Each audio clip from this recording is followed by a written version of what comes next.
Pretty cool. Sakura, is this how it all ends? You only 800 damage. Oh my god! The second match is wirklich so nice. Oh, that's really... No delays, no steer Karibos. Tazkin Levica goes into the lane. Stickers takes it back.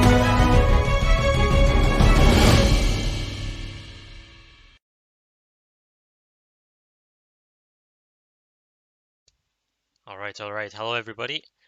Today I'm going to be the streamer for today, as well as caster Disturbia, and I'm along with the infamous Aankara. Well, pretty good. Very glad to have you here, and also very glad to be with you. Finally, it was the time to be casting with you, so just... Alright, so first of all, I'm gonna have to put the audio back of the game. Shouldn't be that loud. Hopefully if it is not, I think it should be fine.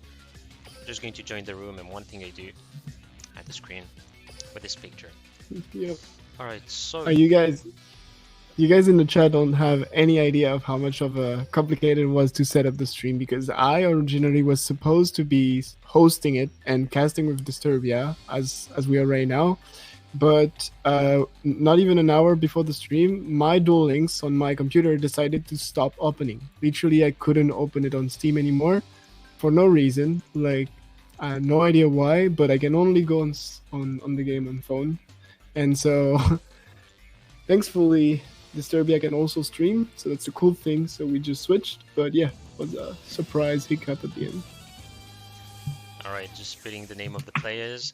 As it's pretty funny because I've seen like S-Dot and I was like, who's S-Dot? But no, I just remembered that it's Akuma who's taking the lead for Phoenix. And we're gonna see Sleepin as well for this first duel. And Yep. What a rough to start, like 3 set cards already. Alright. And Jack Atlas as well. Yeah, I do definitely guess not he's looking playing like the Shrine. best start. Yeah. I was Yeah. just like supposing what deck is he playing if he's using this tractor, but I just remembered that one of them is going to be Shranui, since you have level augmentation. And about level duplication, I do believe only 3 tractors have, which is Akiza, Yusei, and Crow. I know that Jack Atlas normally doesn't have it. No, I From don't what I think so, yeah. remember. It's gonna be, well, on the other side, there is no doubt Yami Yugi, aka Element Saber, and we are seeing Yeah, the Element Saber mainly indeed. when you see the amount of cards in the deck, you generally see it's already going to be Element Saber. Pretty common. But yeah, as usual, every time you see Yami Yugi, you can always think that it's going to be Element Saber, and there's going to be rare occasions where you can find, let's say, Dark Magician, for example, or any other deck.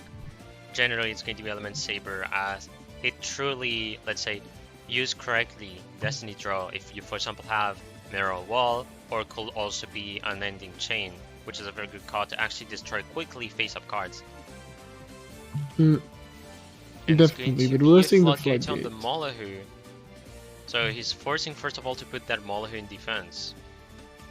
Yeah, because usually now we are gonna see Sleepy, as you said, like gonna use his own effect to basically dodge the floodgate. He's basically forced to, otherwise he's stuck in defense, which is definitely not something you want with Molehu. Exactly. At least the beneficial thing when it comes to Element Saber is if you have the Palace and you have Molahu being targeted by a card, let's say that tries to put you face down, like Floodgate, you have the timing and you can also send an Element Saber from the deck to the graveyard, which is always going to be helpful in case you want to do an evocation. That means you have an Element Saber, you can change its element, boom, you can get Purgature, Cossidus, or whatever. Yeah. And we're seeing this Shiranori Solitaire on the other side, so finally a card, finally an Unbreak. Pretty decent. Doesn't allow to go for Synchro that turn though, but the Molehu has 0 defense, so you can at least try to swing to get rid of him. And as you said, it's really interesting. That's what helped, I'd say, Element Saber to stay in the meta for so long, is the versatility of the deck. I mean, you can answer pretty much any play of your opponent. The Floodgate, you have ways to play around it, or ways to play around so many things. And And this that's what just by helps the its deck a lot. monster. Like what makes Element Saber ridiculous is it's not okay because I have the staples. Yeah, no, fuck the staples. The main idea is you just have monsters like Molhu and La Poila, and you also have the Palace. That combination is enough ridiculous, and that is why you can see Element Saber is staying for so long as a meta deck. Yeah. Plus, also having that invoked engine, there you got the biggest help ever. Yeah, yeah, definitely. And we're seeing them in a really, really great spot. Like, I mean, here in the meta, it's getting harder for them because, as always, when you don't get a lot of new support and new decks come along, it starts to get tricky. It always starts to get trickier, I'd say. But here it's still fine, and they didn't have the best. I mean, the start is good. I would say Molehu with one field spell, 2 set cards. You can't really say that is, in my it's a bad opinion, one start. of the best charts you can get. Yeah. If you're able to get the Palace and mainly a second one in case there's a Cosmic Cyclone deciding to actually send that Palace, that can be a very good start. And it's also a scary start for the player who is trying to defend himself with Cosmic Cyclones, because you can be, oh well, I'm going to banish that Palace because he's going to search for an Element Saber, and by surprise he does a very simple Aleister, and instead of banishing the Vacation you banish the Palace, and maybe it costs you the game. Yeah, definitely. And yeah, exactly. I'm seeing in the chat what the argument for the excuse for Dark Magician.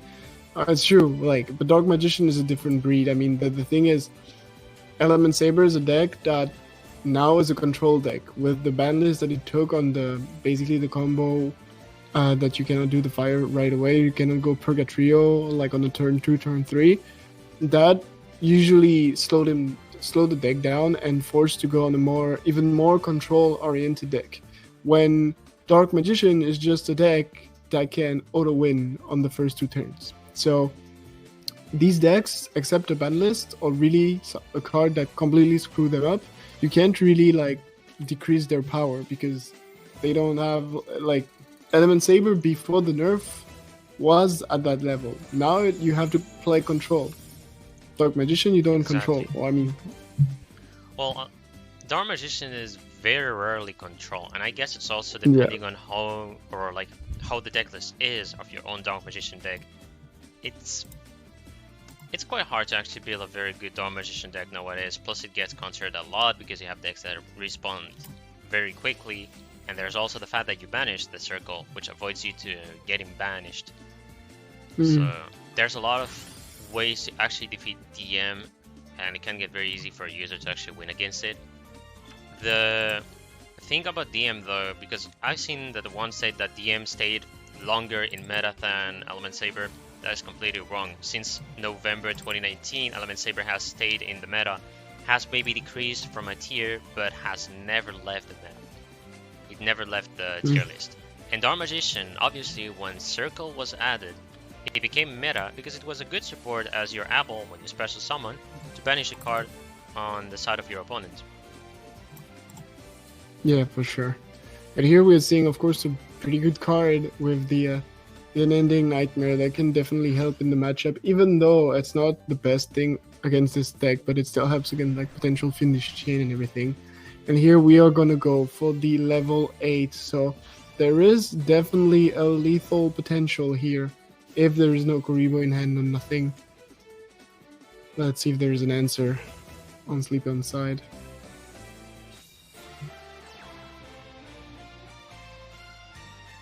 There is a Kuribo, response. Kuribo. No, there's none. Nope.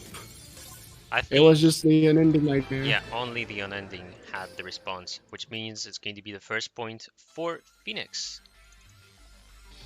Yep. Yep. And it's important to note as well that these two teams, even though Phoenix is at the seventh rank of their division, on the other side, the Immortals are currently fighting for like the wild card spot, definitely. So it's really important for them to have like not only to take the win today, but also to take a pretty good like round differential, and we'll see if they're able to do that. Alright, I don't think they'll go for repeat as well, but we'll see if they are going to choose that. Yeah, I doubt it. I In mean, terms of matchup, it's not a bad idea to stay with Element Saber against Shiranui. I mean, that's something that works. So it will depend on their choice.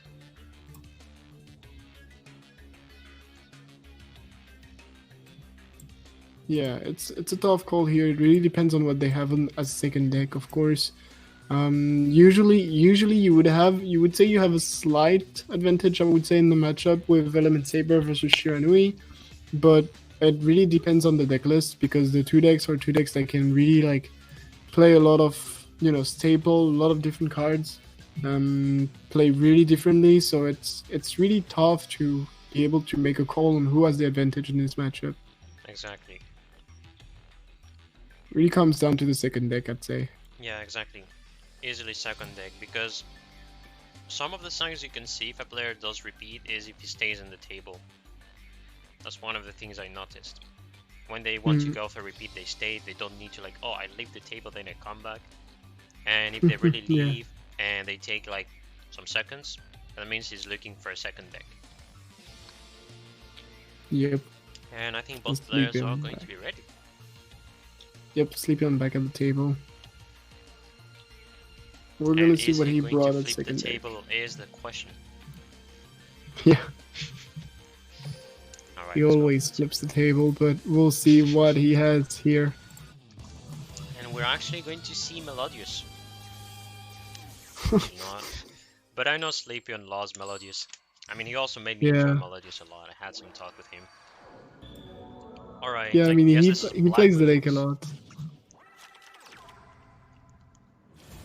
It's one, if not his favorite deck currently in the game, but I heavily doubt that's gonna be it. But oh, so that would be Black Wing with peak performance indeed.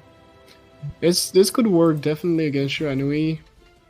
First of all, you have Necro Valley, even though here there's a Simoon play, so there won't be any Ancient Fairy Dragon, meaning Necro Valley only if it's in hand.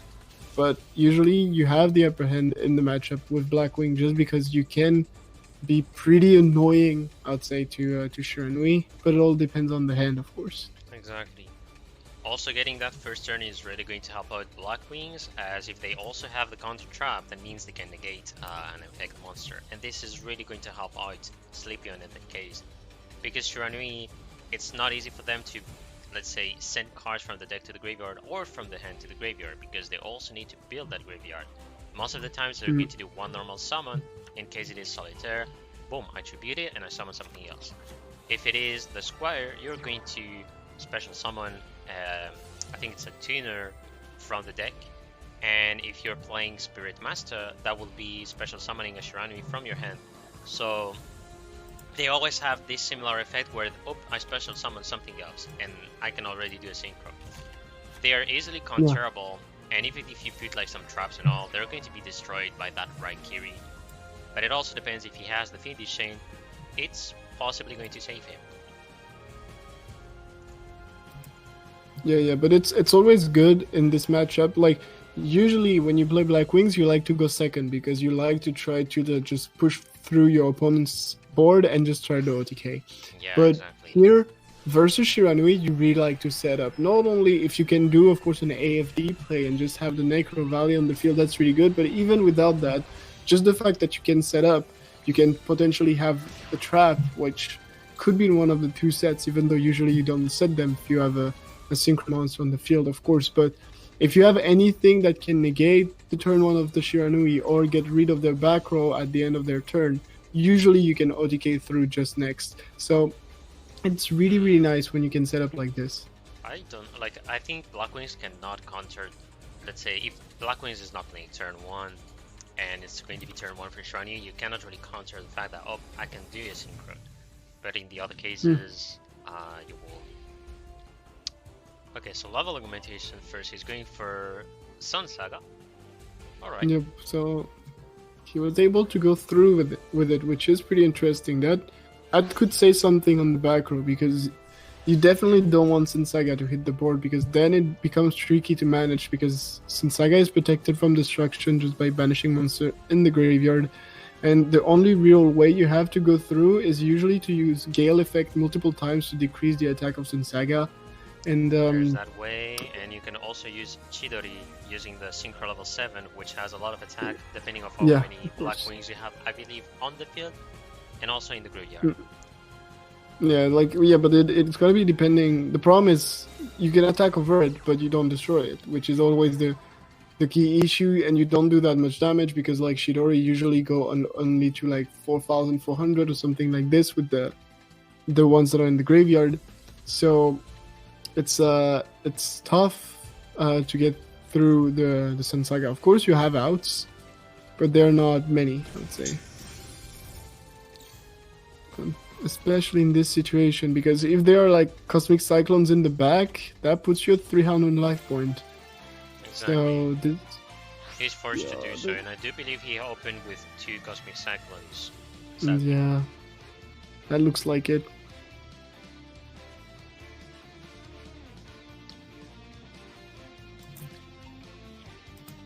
That definitely looks like it.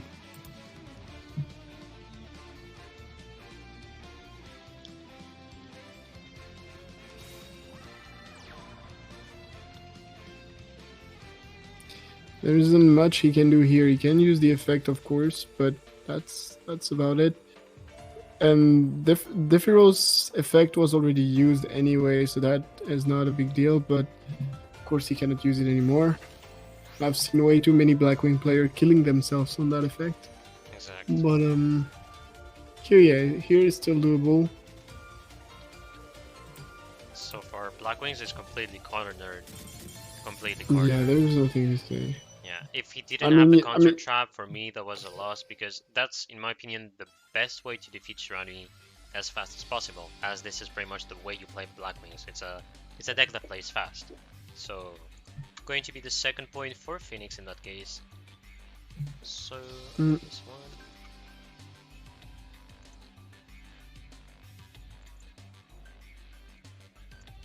Yep, sadly no luck on Sleepion's side definitely here. He was pretty stuck with this kind of hand. He had a hand that I think didn't allow him to go Ancient Fairy Dragon. Even though here it wouldn't have stopped the Sun Saga summon, so he went Raikiri pretty early, and I've seen some players when they play Black Wings, they tend sometimes to go for an Ancient Fairy Dragon or Ancient Pixie Dragon to do these combos. And he also, I believe he had Zephyrs as well, so he could have taken advantage of that. And maybe, I'd say, draw a card, which will have been the counter trap or anything of that kind. So, I mean, the thing is, we know that he started with Simoon, another Black Wing, and 2 Cosmic. So, or like a Cosmic and another card. So, he was pretty stuck there because to summon Simoon, which he had to, he was forced to ditch his only other Black Wing. So then he was only able to do like search with the Whirlwind, summon a monster, search another time, 1 synchro, and that's it. So he was pretty stuck with that hand. If he had like 1 more Black Wing and 1 less spell trap, he could have went for like the full turn that you just said with like a Pixie and potentially Pixie Raikiri Zephyros, which is usually a board you like to end up on. But here was tough. Definitely a tough hand for Sleepyon. The other side though was better with the, of course, Trost and Squire.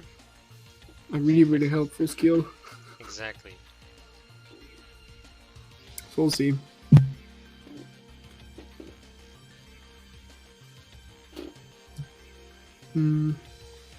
Actually, I mean, now the cool thing is... Zephyrus is a card that you still see in Black Wings Rancid. This is a card that is still played, I'd say 1 or 2 copies. So you can actually do combinations around Ancient Fairy or Ancient Pixie Dragon. That is on purpose, you have this card. And this is the infamous part where I have to fix the computer. So it froze, but fortunately I was able to reset it and catch the next game. Here you have it, guys. PC computer issue. I don't know why it wanted to freeze. And I'm going to try to see for the games. I think they're already doing Akuma against Horns. I'm going to update this as quick as possible. And I'm going to join. Yep. Yeah, I'm still somewhat in the game, but I tried to relog on my computer because I was like, maybe now it's gonna work. For some reason, still does not. course. So yeah, sorry for this, guys. Both our computers tried to annoy us today, but we'll get it through. Yep. That's fine. So I think this is going to be free commentary. And I'll try to modify the Yeah. scores depending on what they said. I think this is still the same game, so we should be fine. Going to be Shirnui against It's game 3. Dark Magician. Yeah. Born versus S.Akuma, indeed. Dark Magician, that of course completely makes sense here. It's a really good deck versus Shiranui. You completely shut them down. And If you have the Mans combo. on the Magician Rod as well. Because of a lot of elementation, I'm going to let him have this Shogun Saga. Special summons the 2 Dark Magicians.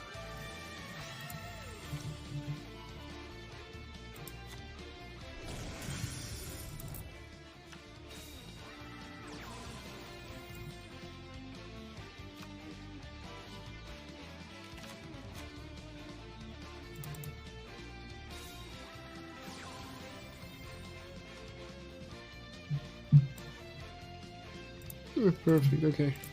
Was just double checking, but yeah, stream is live, everything seems good. We are back. Hoping it's not gonna crash again, of course.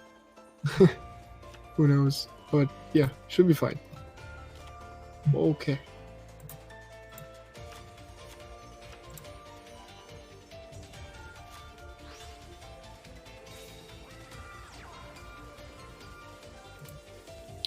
Right, so we So what caught do up we on have? the Yep, okay, perfect. So Ballista, what we maybe have on the here. face down card.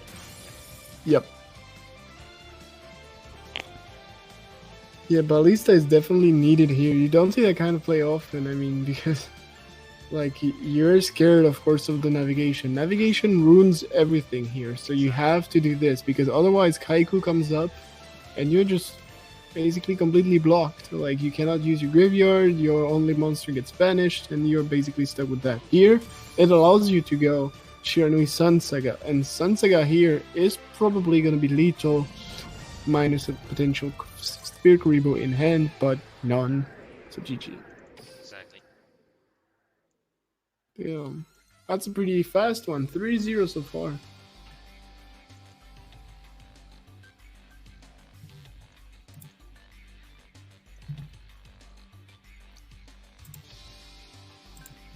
So, sadly, that's not the best start you want, of course, in this match, but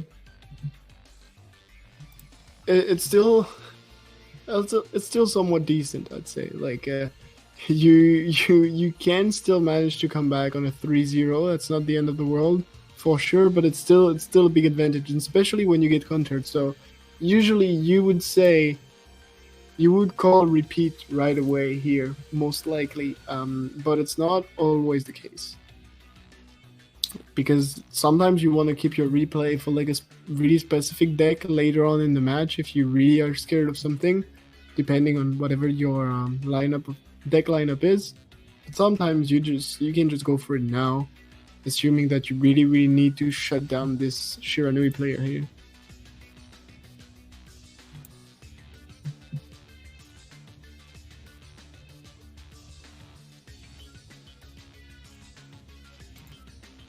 Okay, perfect. We're waiting for this.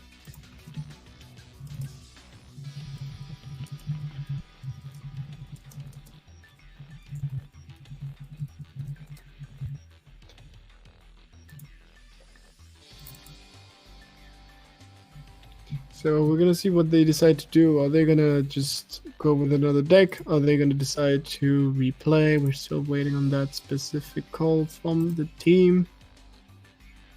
It's a 3-0 and they are probably hesitating here. As I said, repeating sounds like the obvious solution, but it actually highly depends on whatever they have in the back.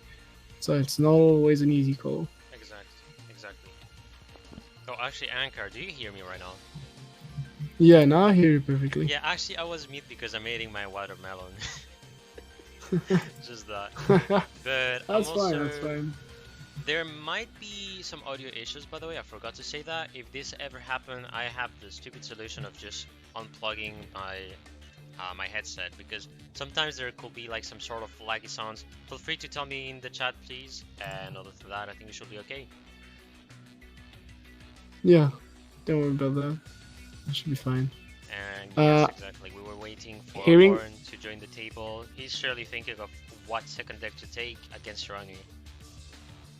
I just listened to the stream and I think you should bump up your mic a bit.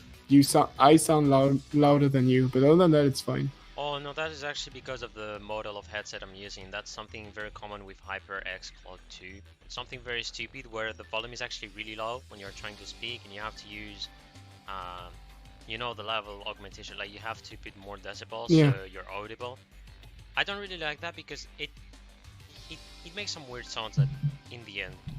So I stay low because I don't even like kill the ears of the people because I could be very excited and that will be worse. Yeah, we'll see. I mean, But- depend on the chat, of course. Yeah, Please, exactly. chat, tell us if you can hear both of us, it's fine. If the Yeah, Disturbia is exactly. too low or I something, think so we'll far do something there's about no it. issue. Chat isn't saying Yeah. anything, and I can be glad. I'm on Yeah, jobs. no, it's fine. Alright, I can So join. we're gonna go with that. Alright, let's go for the fourth duel of this match. Yeah. So And did they? Yunimuto. So they didn't go for a replay. Okay, that's interesting. Perfect. Okay, if it's perfect, it's perfect. Okay, Oh, cool. restart! I thought it was going to be the tie that wins, but it's restart instead. Yeah. Alright. I don't have any idea what deck he's And they playing. used the restart. The restart was used. So seems like a bad start on. Okay. Oh, okay. Restart's very good. Restart Ritual Beast. Okay, which makes sense. I mean, the restart was indeed good. Like you will start with Elder, which is what you want, of course. And versus Shiranui, this is awesome. I would have even said that this would have been better That in Dark is- Magician. But, That is an evil Lancer. That is oh, an evil yeah. one. And no backer as well. Yeah, but I mean, we know that Ritual Beast plays like Sphere Karibos a lot, and we also know that this is a pretty bad start on Akuma's side. I mean, he As doesn't well. have anything. He has 2 sets. He needs a monster. Pretty much, like it's really, really needed. I also want to point out that choosing Ritual Beast against Shani is a good choice, definitively. That's a matchup that I want to say is underrated. I know also for Ritual Beast, most of the people right now are playing a lot of back rows just to stall the opponent, and also hand traps like Sphere Karibo. And they also have Lava Golem, some of them. Mm. No, I don't know if he really has it, but generally you would see if, for example, you play Shadow Game. I know if you let's say compare Ritual Beast deck list with Japanese players, they tend to use an ODK version instead. Mm. That's what I've seen Yeah. mostly with like tournaments. Yeah, definitely It's more very aggressive funny ways, to but me because it's like you have Ritual Beasts made by Western people and then the one made by Eastern people. And it's very funny to Yeah. see that. well, it's usually what you see in tournament or like in KC Cups when you see a big difference into how the decks are built, like in a more aggressive way, usually in Asia and in Japan mostly. But here, like I mean, the matchup is definitely in the advantage of Ritual Beast because it's really really hard for Shiranui to go through your defenses, especially when you have Ulti Pedalfin on the field in defense. I mean, Sun Saga cannot go really through except by just attacking, but then you just split into 2. You are completely like ignoring the effect. So the only real way for Shiranui to break a board like this when it's set up is to use like either Sun Saga or Shogun Saga, and on top of that, 80s on the field. That's the only real way you break through this wall. Actually, I think there should be more people on Shirani actually playing at least one copy again of Spirit Master because you banish it and you destroy a face-up card.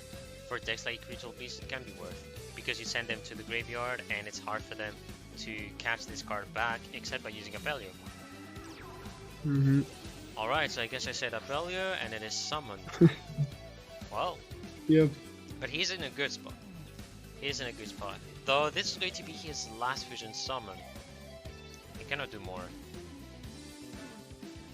Yeah, far but he he's has still the putting in a good I don't know if spot. he drew I mean- a spell,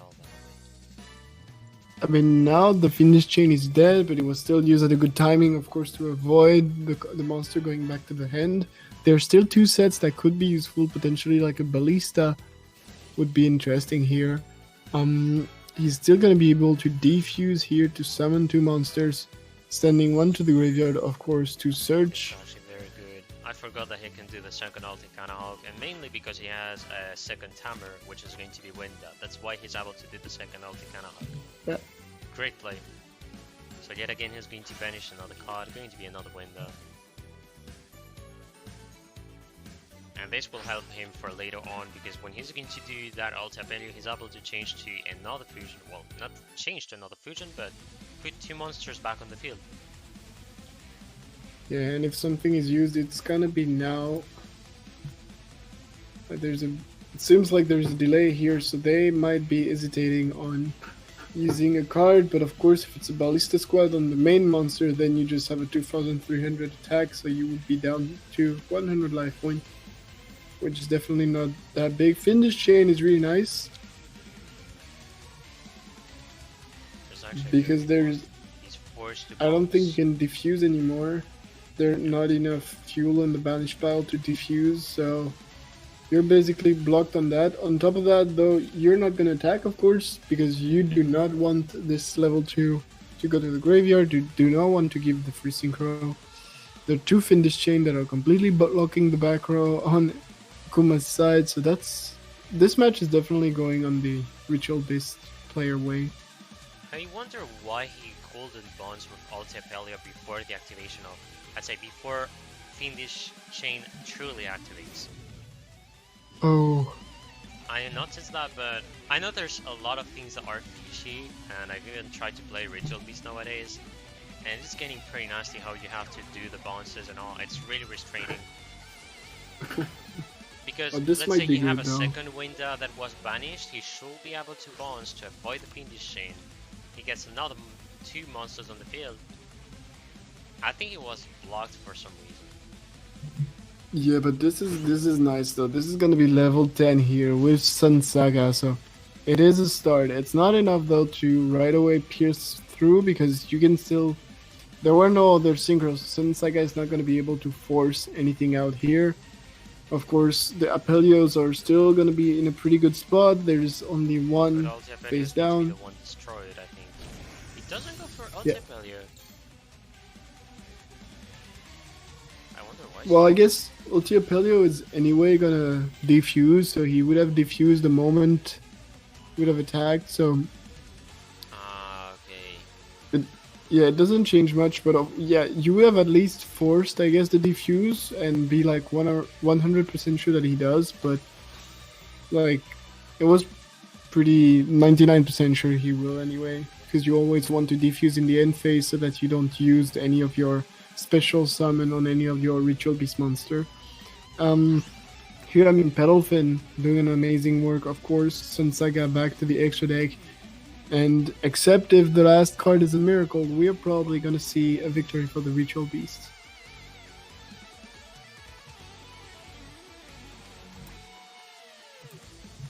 So here I think he's just trying to accelerate the cards from his deck and banish them, and also draw them just to be able to, let's say, have more cards in the hand, and also from the bench, sorry.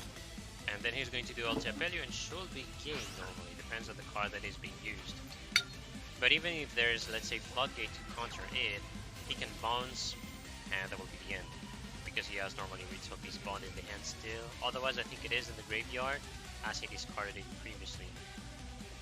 It also depends if he plays 2 copies of that spell. It can be possible.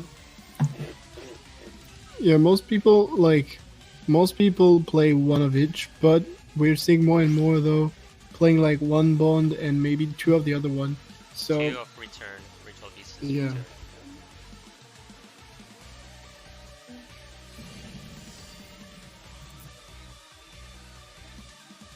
yeah, and this is game here. There's nothing that can prevent that. Yep. It's going to be 1 point for Horn, 1 point for the Immortals as well.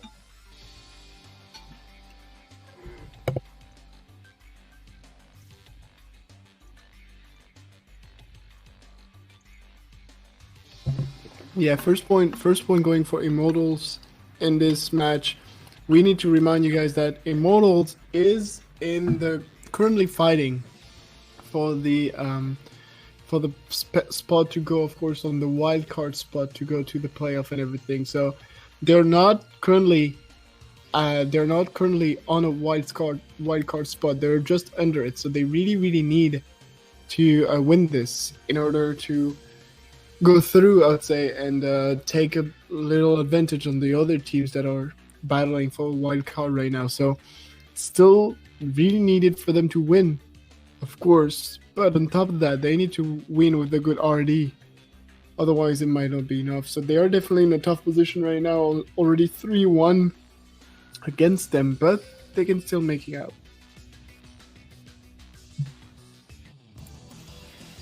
There we go. We are going into the next match. S.Akuma now going on his second deck. We're seeing Bandit Keith, though. This is probably gonna be Switcheroo, which could mean a lot of things. Probably a deck with Cosmic Cyclones, of course, as you want something to trigger the 1000, but it also really depends, because so many decks can be run with Switcheroo if you want to increase your consistency a bit, or if you have cards that you usually want to return to your deck. I think he's And never probably won. playing Invoked. I think he's playing Invoked. That's one of the decks you see most when you play Switcheroo. The other alternative was Dragonity, but I mean, it's very ODK as a deck, and if you get the break, it's pretty much done. Exactly, that's Invoked. So he started getting a Leicester, and I do believe, depending on the cost he has in hand, he can go for Progatio, and if he has a Volcanic Shell, he can also go for Caliga in the other cases. And he goes for Progatio. Yep. Right away at this day, that started to be played more and more during the KCGT that happened not too long ago. We've seen, like, in terms of French people, we've seen Antox, one of the French players who made it to top 100, use this deck a lot to qualify, and other players have been using it in tournaments now and overall in the game. It's a really nice deck because it deals with most of the issues of the Element Saber version, which is not having like access to Purgatrio right away, which is a big deal though. Exactly. There's also one thing that is pretty funny, and it's that this idea of using Volcanic Shell in the deck was, I'd say, quite an old idea that has been seen even before 2019 ends. I think it was like someone who has done like King of Games with Volcanics, but he was like using the Neos tech. And we just see it back, but this time with Aleister, and I think it makes the deck way better. Yeah, There's for sure. going to be a window, one Aleister being used. Interesting that he goes for using the Aleister just to deal that much damage.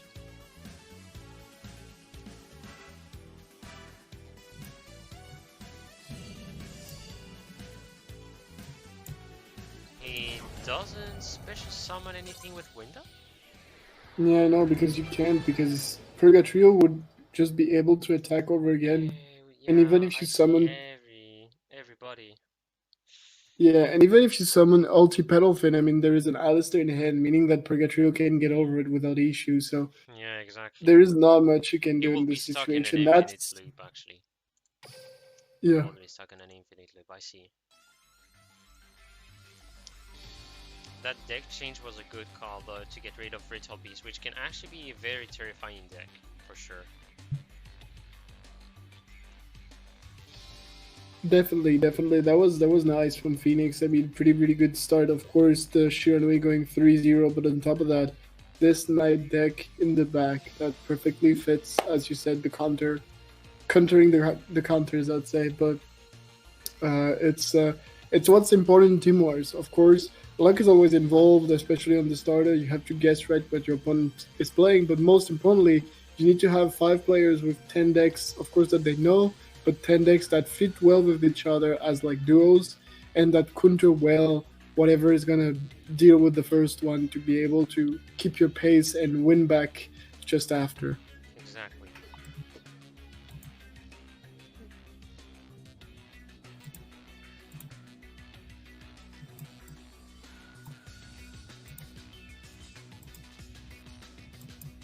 So let's see what they have now. Exactly, we're gonna have to wait for the next player of the Immortals. And to counter Invoked with how it is, I think Dark Magician will be one of the best. Dark Magicians is definitely really a good one because basically that version of Invoked with Neos as well, they do fusions. Alright, I've done my fusion. Then if I have no back row or back row removal, hello there, circle plus navigation, boom, I special summon the 2 Dark Magicians, boom, that monster is banished. It's generally going to go like that. So I think Dark Magician is one of the best if you want to play against this deck. What else can be good against Invoked? And yeah, like you said, Dark Magician is nice. I think Crystron is good as well. Yeah, Crystron is definitely Crystron is always nice because, like, especially in this version, you don't have like the Molly that's really annoying in the matchup. You just have like basically big monsters attacking. So if you're able to put them in defense with the Cruistrons, it's with the Metrics, it's pretty fine, I'd say. So yeah, definitely something you can work on, you can work with. But I would still go if they can for Dark Magician. It's by far the best call. Always have been versus Element Saber, and it's still the same even with this version of Invoked. But yeah, really depends. Oh yeah, like like Jonas is saying in the chat, just go with 10 Friars. That was the. I was gonna say the good old days, but no, they were not that good. Alright, let me just launch the game. I'm going to put the name of the next player, and we're ready to go. Yeah, well, the Contreras. I'm calling it early, but this is gonna be Crystron. I just have a feeling. Crystron SSA. And otherwise, you can use Balance, which could be, for example, Witchcraft in that case, but no. Yeah. That's... I mean, you can surprise me, but yeah. Oh, sorry. I was just going to say that I wonder if there's anybody who yet played Witchcraft in Team Wars, because I think it is still I think it's a deck, a lot of people are sleeping on it, and mainly when you're playing against lots of decks that right now relies on monster effects. In my opinion, Witchcraft is going to become meta, and if I think of the ban list that is coming in August, I do not see any bans around Witchcraft. And I still think that maybe there is going to be one, but they're going to touch the Light Sword cards. I agree. I mean, it's mostly the fact that before MCS, most of the Witchcrafter decks that you could see on the ladder or in tournaments were like pure versions of the deck, and usually the pure version is definitely not the best one because you want to have other win condition than just like having Madame there and just winning with that. So it's usually not enough. It's a bit as if you were playing Element Saber with Cosetus as your only win con. It's not really possible. So you have to have other stuff, and that's what now you have with like the balanced version from Luke Tyler, or simply the Light Sword version that we've seen more and more with the new support with Tia DSOD. So it really depends, but I'm playing Witchcrafter most of the time. I'm probably gonna join tournament this week with Witchcrafter because I do believe it's a really good deck. It is. I actually started to think that it's really getting good. Most of the times I play like multiple decks against it, and I feel that Witchcraft is pretty annoying. Blocks a lot of the monsters' effects, has a lot of control on the board. But she has the right to smug the entire match. Like literally, that's how I will describe the card. Like she can smug during all the match. She's there, 2,800 defense, targetable, yes, but she just negates these monster effects in an annoying way. So insane control. So for a normal play, he has used Genex Undone, and he sends the Thizern, and he used the effect of Thizern, which is going to add a self-15. Yep, everything here definitely makes sense. Good plays everywhere, definitely. I mean, it's always what you want to have with Crystron's. Oh, yeah. That Divine Wrath is going to be pretty nasty if it doesn't have any way to sort of come back or have at least some more back row. It does hurt. I do think he will be able to use Brass Shortle if he had another Crystron. That would be a possibility. Yep.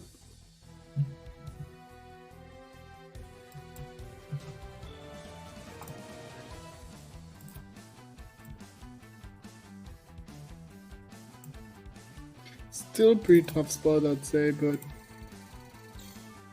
here the problem is, of course, you have no. That's the worst that can happen to a Christian player is not being able to have a tuner on the field because that's your basically your only real way of defending yourself. So if you don't have that, usually you're screwed. So we'll see here.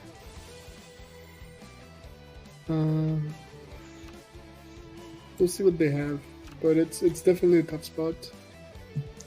That is a really tough spot. I don't think he has like any way to do synchro. Like if he had the possibility to get a Matrix, it will be very fine. But that Divine Wrath was such a good counter against Self-Fafnir for certain cards. And there was a Cyclone as well, which was another Yep. Cyclone. Yeah, yellow one.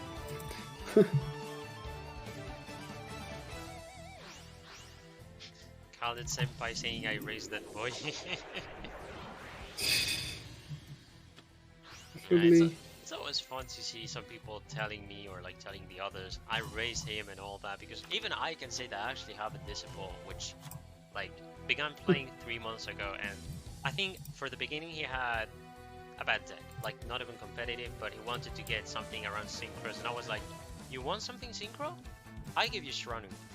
I put him there, and for 2 months he comes back to me with lots of questions, and he's like, please, is this a good build? Is this a good build? And there's always like different staples being used because he's looking for the perfect Shiranu, and I'm like, I think at some point you need to stop that, because there's no perfect deck. Even if a deck is tier 1, Yeah. there's not any perfect deck list. They get countered sometimes, depending on Yeah. whatever deck list there is. It's not something that can 100% guarantee you a win. Even if you do a great deck list, there's a counter. You know, it never does. It never. There is no perfect deck, as you said, and usually it's all gonna come down to, you know, how you adapt it to like the tournament you're going to. It's really important, even not just your side deck, but usually in your deck list, I would say you will have like a, you know, at best 70 to 80% of the deck that's gonna be really stable because you could consider it as your really core deck, but everything else is gonna change every single time. Alright, So so far I'm seeing this is a repeat. Exactly. Confirmation that this is a repeat for the Immortals. So let me just put that Yep. out. definitely makes sense. I mean, you have the matchup here. You definitely have the matchup, so Matchup. you want to use that. There's a matchup. There's also the fact that they can actually get some profit by using the Joker before they cannot use it anymore. So I think that's a good. Yeah. Yeah, I completely it's agree on very that. strong. Definitely good call.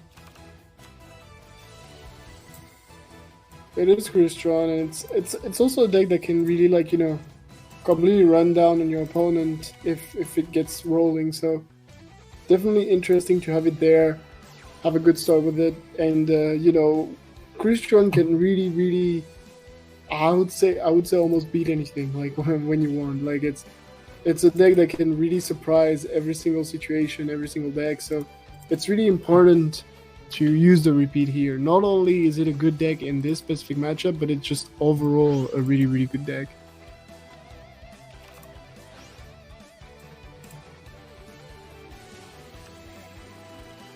There's Radlop here.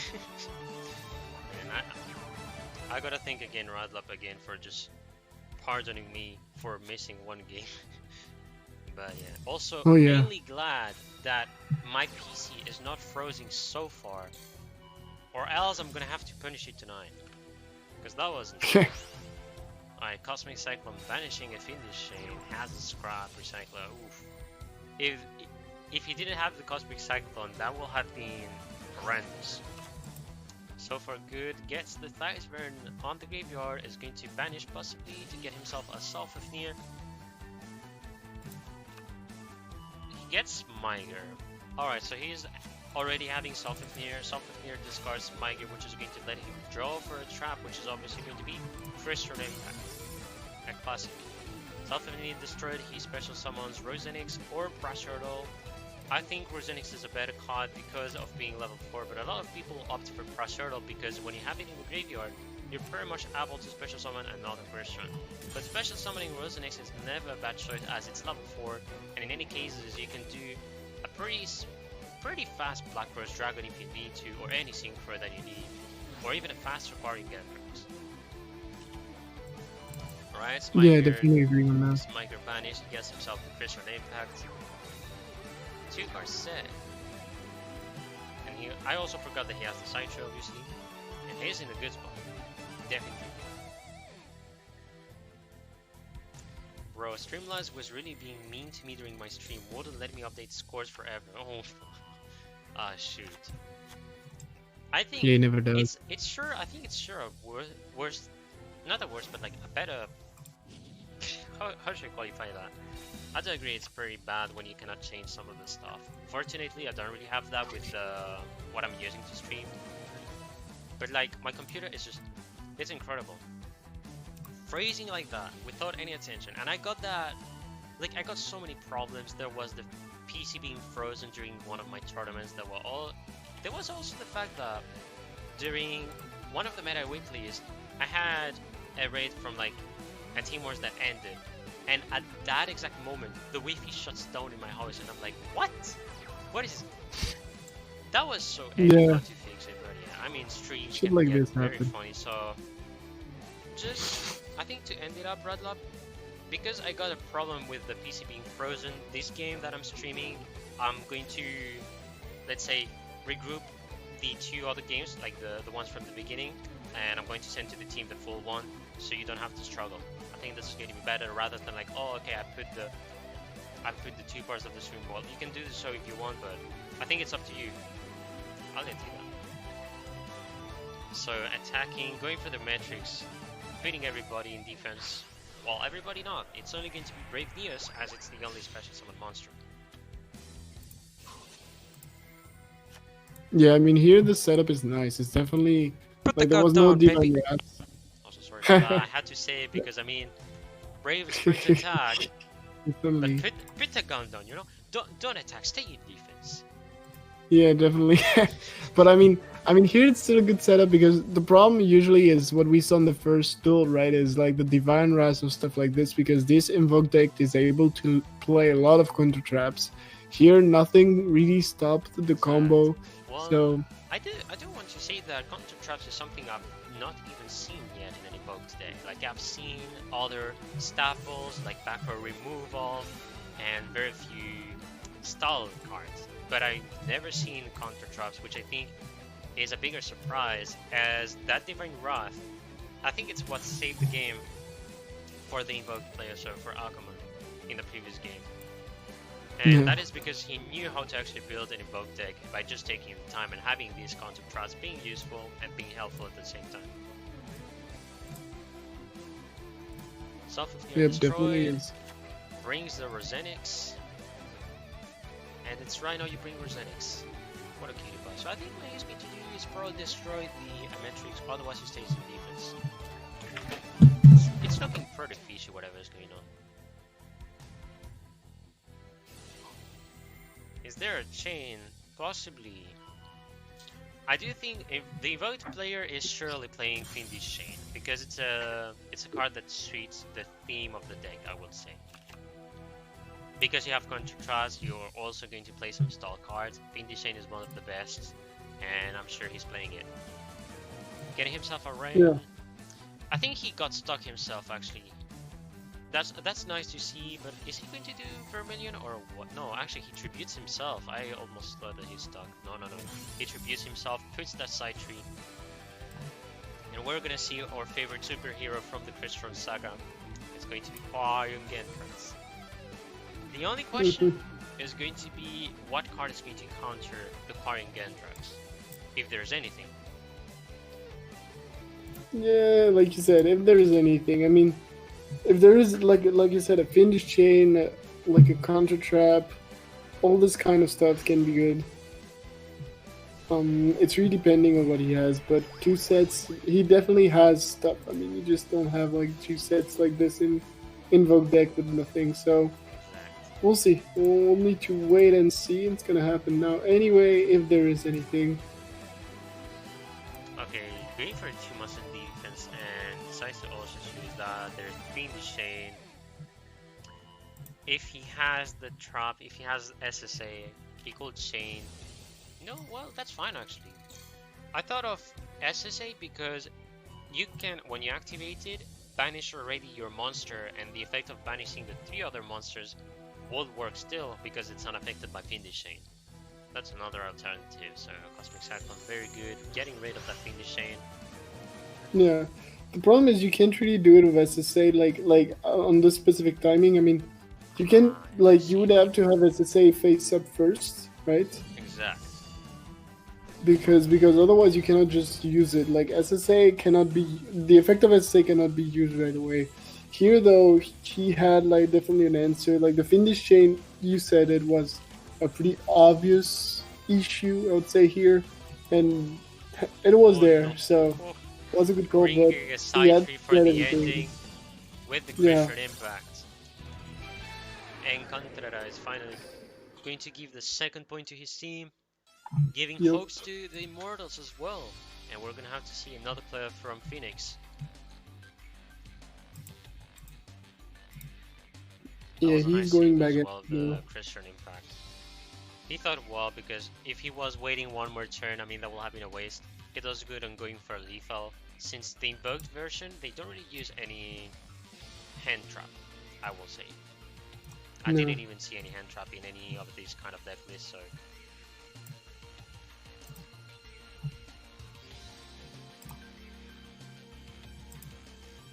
Alright, changing the scores for both teams, as well as we're waiting for the next player.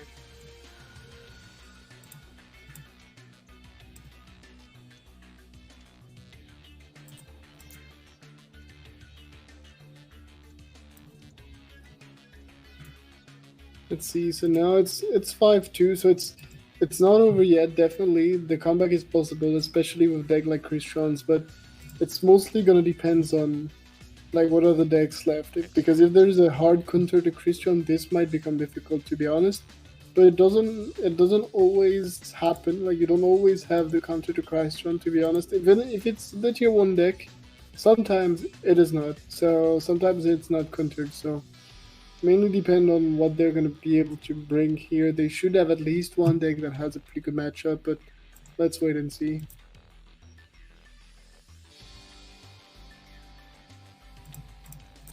I do agree it's not that easy to counter Christian per se. You can dominate Christian if you have the hands, but to counter it, it's going. I think there are few decks that does it. Like that Divine Wrath was perfect against Christian though. I think counter traps is the weakness to the entire deck of Christian. Yeah.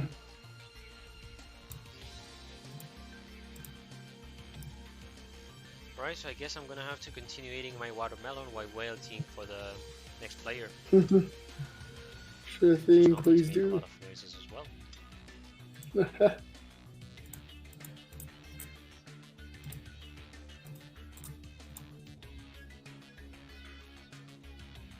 So we're gonna see. To counter there are counters, of course, like something explosive. yeah, or just like stuff like Blackwing is already enough. Yeah, it can be easily enough with Black Wings. And like as I said, like Divine Wrath as a counter trap, it's pretty explosive. It's pretty explosive.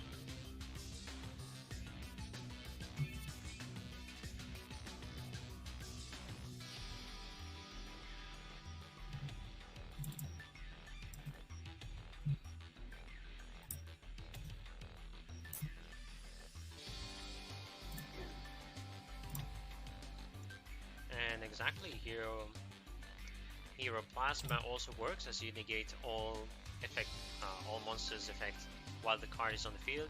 We're ready for the next match. We're gonna have Brandon on the field. Let me put your name, my buddy.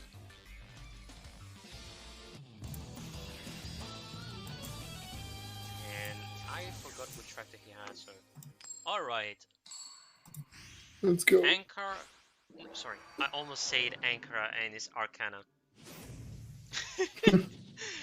So, Nope. Witchcraft. No, not playing. Otherwise, Light Not Sword. not playing right now. Not planning on joining this match, but definitely prefer to be on the casting side this time. But like we are gonna have, so yeah, like you said, Arcana. 30 card. Let's see. Hey, Meteor, That could thank be a you lot for of raid. things. Hey Sham, how is my favorite 04 player going? Kappa. But no, sorry Sham, love you man, how you doing? But so it's a 30 card deck, right? So rip. But it could be. I mean, I didn't see there was a skill at the beginning, but this could totally be like Show of Nightmare, and thus it could be Witchcrafter, which has a pretty good matchup versus Christians actually, because like Madame Vere is so annoying for Christian. So who knows? This might be it. As skills, when see you what play happens. Arcana, you can see Show of Nightmare, as you said, which lets you get a spell from the graveyard if you have at least 3 spells. Otherwise, you can still play Spell Specialist, which I've seen a lot of people play.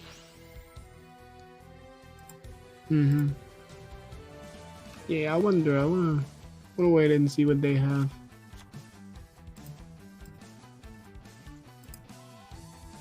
Could definitely be interesting, depending on what they bring.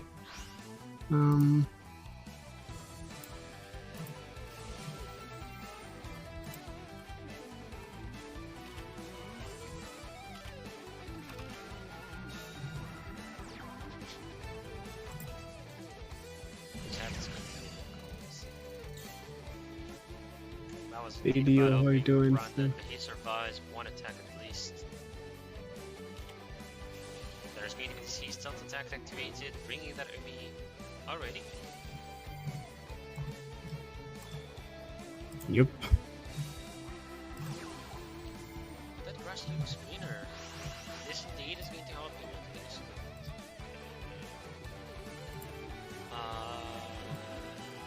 Is it? The cards that are being sent actually worries me. So he has Witchcraft Collaboration, 2 Charles of the Light Brigade, a Forbidden Lance, Raiden. The good thing at least is the Machine Angel Ritual that was sent to the graveyard. Uses Show of Nightmares, actually brings Witchcraft Collaboration to the end.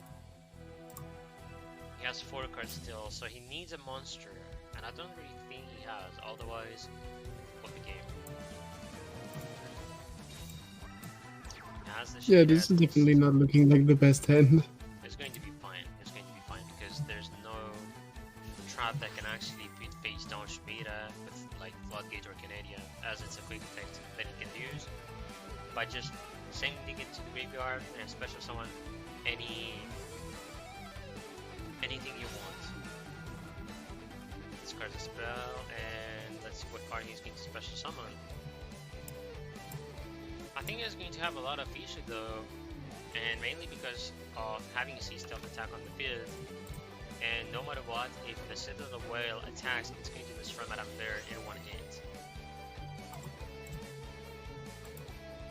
He is in a tough spot. So with Shmira, he special summoned the Pizza Day, and right now he's going to bring Madame Vere, I guess, in attack position. Alright.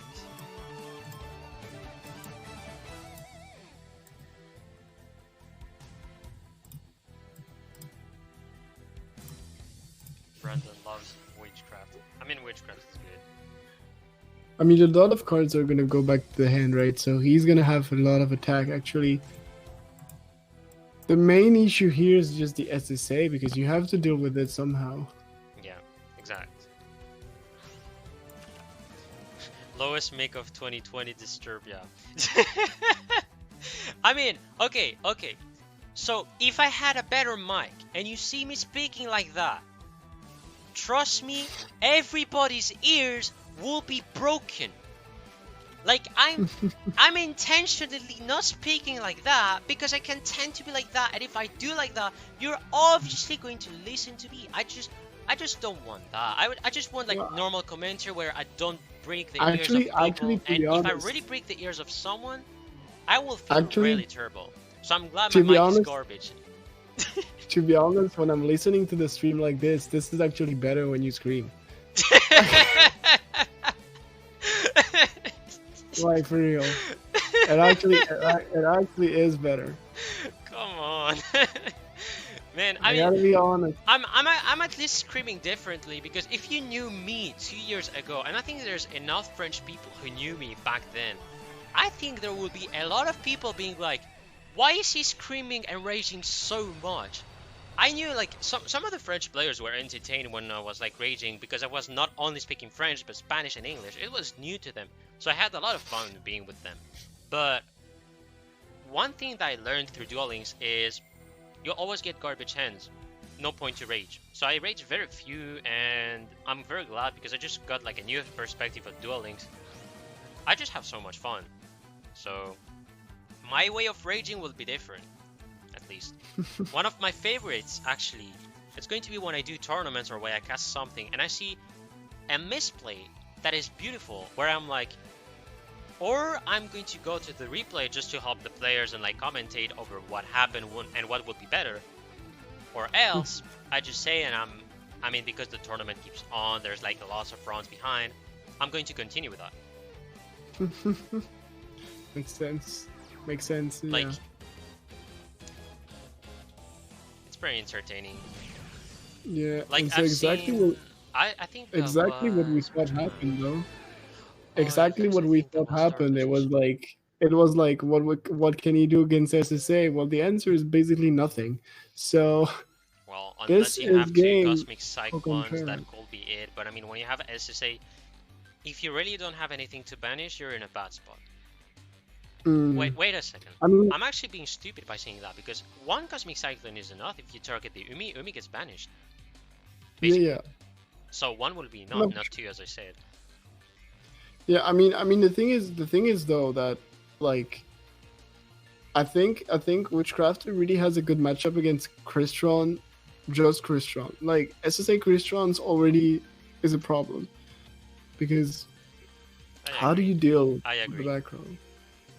How do you deal with the SSA? I mean, like in the deck list I play, sometimes I have literally nothing to do with them, like because like in a 30 card deck, it's hard to have something. The only answer is really SSA, which is SSA. Sorry, it's Cosmic Cyclone, which is definitely not always an amazing card, to be honest. So it's really a tough call to figure out something that you can actually use in this specific matchup. Exact.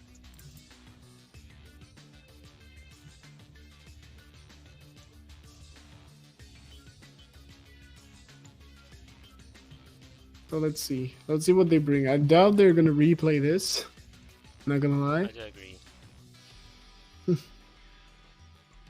I'm actually going to try to put more volumes on my mic. I don't know if I have anything. I think not, right? Well, anyways, let me just go for spectate. Let's not lose time. And also, I don't think there's any repeat. Exactly, no repeat from the other team. Let's just go to the match already. Disturbia is gonna try stuff out. At some point, you're just gonna hear like ah. No, Random. no, it's good, You're you're just gonna fine. hear that randomly. Okay, Like, let it's me gonna try be for pretty fun. 5 decibels of augmentation gain. I don't know how loud it's going to be, but hopefully not so, like, I think it should be fine. Hopefully. I knew, like, there was... The first time I got, like, to stream, well, during the months of April, when I started to stream in May, I was, like, doing one of my tournaments. And I think that was maybe one of the most garbage ones, but for some reason, you have an infamous YouTuber by the name of Noxtaku, who just comes to my stream, and I'm like, what is this? It doesn't make sense. He comes, there's nothing happening, nothing entertaining, just the fucking menu of Duel Links. And I was like, I got chosen by the gods. Then, obviously, like, he takes the clip of him raiding with, like, his channel and all, and on YouTube, I got to listen to me again because I knew I'm going to appear on YouTube probably. And I heard my audio, and I was like, I'm never going to put any gain again because I think my voice sounds trash like that. And he even said what an overrated mic he has. And I was like, God damn it, Nox. God damn it for catching me like that. Pretty feeding. Really. Word. But yeah, so what do we have? Okay, so now they're going for the I'm quite interested. He went for Ryan instead of Citra as well.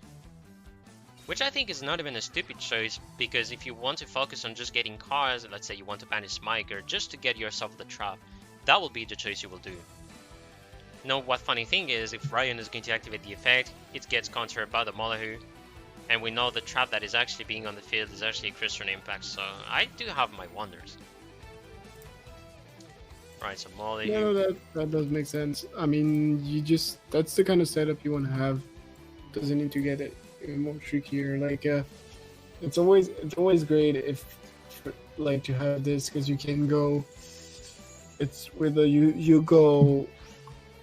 Like the thing is, that there is the possibility, of course, of the Molahu that shuts down everything. Exactly. And thus to do a better card advantage, I guess. Like Ryan is not a bad call. That is But actually you still going get to a be level tough. 3. He needs to get some nice synchro, and I think it's going to have a lot of difficulties. Because the difference here is, let's say you would have gone for like the usual combo with Citri, what you would have summoned back is a level 3 that does nothing. Here, by doing the Ryan combo, you actually at least summon back a Smyger that can pop up stuff, do special summons, synchro. Exactly. So it's always gives worth you, like, using the effect of Ryan just to get it's a a monster free back on the field. it's basically a free extender compared to like a normal C3 play where you just have like, oh lol, look, and I have my level 3 dead monster on the field. Exactly. Dicevern, is it... No, I don't think he's going to go for Self-Fifneer. He goes for the Pressure though. Alright.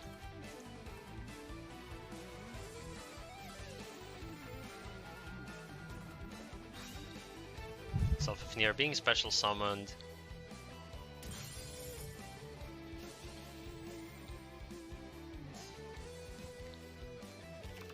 Alright, summons another Self-Fifneer.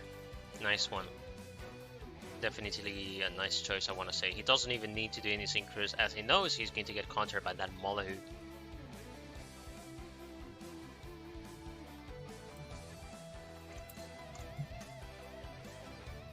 Yeah, but it's just forcing. I mean, that's usually what you want to do in this matchup. You want to force the Molahu effects, because when your opponent runs down of effects, then you're free to just do combos. And so it actually kind of makes sense that Brendan doesn't want to use the Molahu here and just let him die, because, I mean, if you keep using it on just the metrics, it's not that great. At the same time, I mean, the situation ends up being the same, sort of. You still have one more Element Saber in the grave, so it's definitely not optimal. I think it will, in my opinion, when I see Element Saber, it's not bad to use the effect again, as you just send an Element Saber to the graveyard, which will help you to get better cards depending on the situation you are, and maybe get more staples in order to fight against that Christian deck. I don't think it is so bad, plus the more you have in the graveyard, the better it will be. Cosmic Cyclone with the card. And there's going to be a Fiendish Chain that is going to get banished.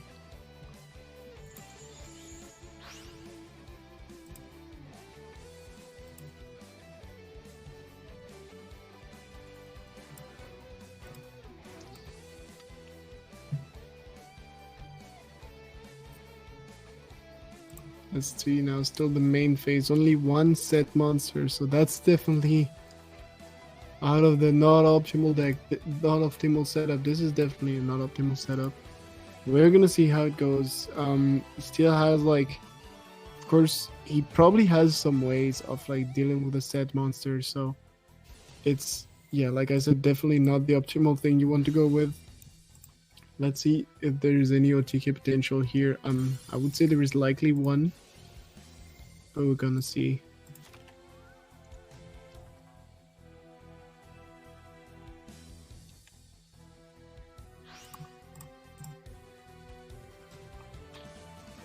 Alright, I think he's going to go for Samurai Destroyer.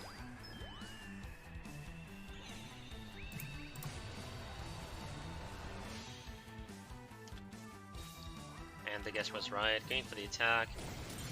And it's going to be lethal. I actually speak very quickly. Nope. But I was actually right, because I thought there's a secret hidden sphere Karibo. Because we never know. But no, Contreras just proves the contrary, as his name says. Going to be another win for the Immortals. Still going for that comeback. It's going to be a GG's for both teams. Like having let's say the first half of Team Wars where both of the teams actually catch up is always good to see. Always good. Both teams plays well. So let me just change the score as well as remove that icon and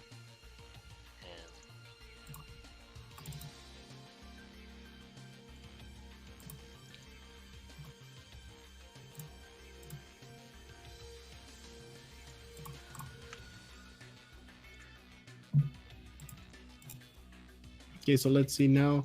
There's still going to be like somewhat of an advantage here. As always, being on top is always nice. Like you are 5-4, so if you go, even if you go 5-5 or like even 5-6, there's still the fact that you are the one who gets to pick. You know, you're the one who gets to decide who you're going to send next, so you have at least usually the matchup advantage.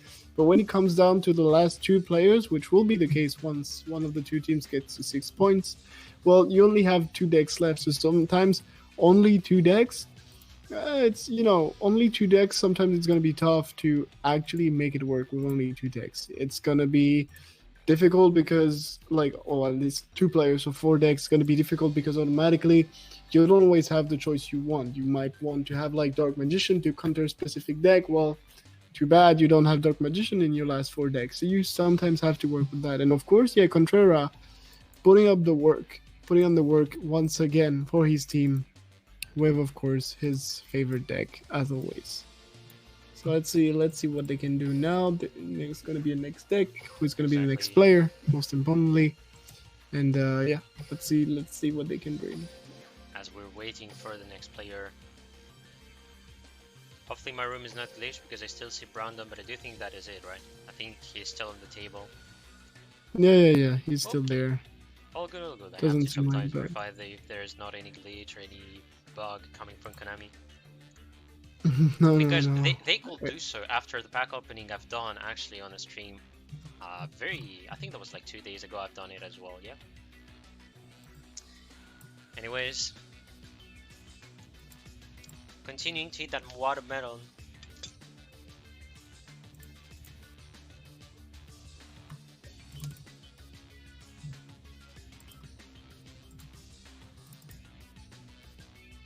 Let's see who's gonna be next.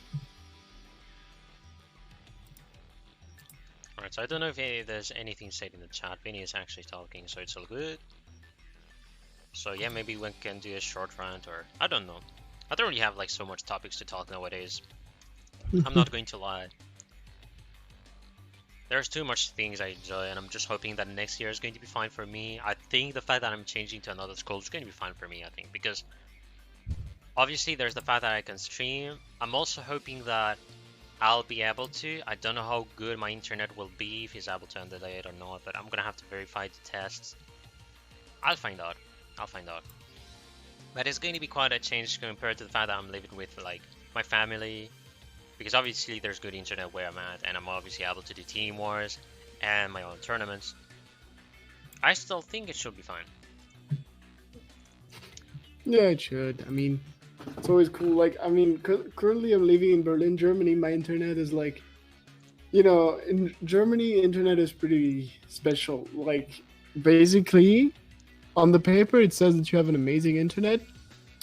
You end up not having an amazing internet, but it's good enough, and you go with it. Like, you usually don't get what you're supposed to get, but if you don't get a completely bugged one, you stay on it. You stay with it. It's like, it's usually what happens, because in Germany, yeah, internet is not that great. On top of that, I mean, I don't really want to like call the company and have to talk in German, because my German, oh god damn it. I mean, definitely not the best thing, but we're still waiting for the next player. Yep. Alright, just putting a little message. I don't want him to think that I'm insulting him, but I mean, it's the rules. I don't know if he knows about it, but there should always be a spot. I think they let one free spot for like a ref normally, or another one like a substitute. Yeah. I think that's the rule, so hopefully he sees the message. No, but Otherwise, it happens. otherwise I think the best will be to create a bigger room. Just create another one in that worst case, and maybe make it for 7, 8 players, or just another one, you know? Because maybe he's going to stay in the room forever. Yeah, sometimes what happens in some matches that makes me laugh pretty often when they do that is like when you lose because like, for instance, you got unlucky or your opponent top deck, you're just pissed and you just turn off your phone. And then you just stay there in the room. You just sit there, taking someone's spot. Never the best thing.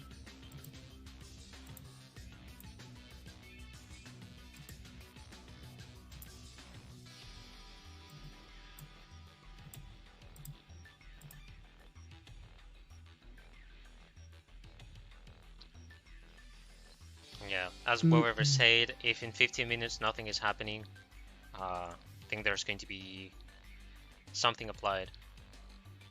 Wait, sorry, he went offline. We got this though. Gonna get him out now. What's our time at? Okay. Yeah, that's gonna be. We're gonna have to let this to the Team Wars team, sadly. I can't do much except maybe rant, maybe say some more stuff. Who knows? All I can say is that I'm also going to continue like the God tournaments, which is something I do on my own channel. I think there's going to be quite a lot of changes as well, as I'm going to give the properties again to Punisher, so we're all playing the old rules. And I changed from like Swiss rounds to single elimination, completely single elimination. Just to see if we can get like more participants. And yeah, just hoping that the tournament gets to be nice. That's all I hope. We'll see.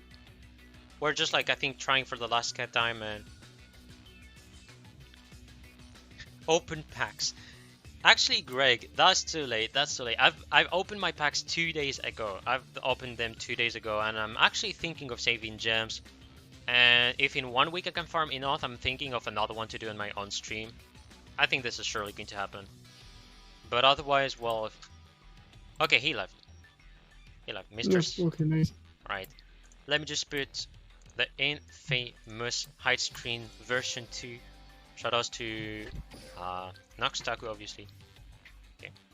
I don't know how to do the star. Oh my god. What's the symbol? Oh shoot. I'm gonna have to search my nickname.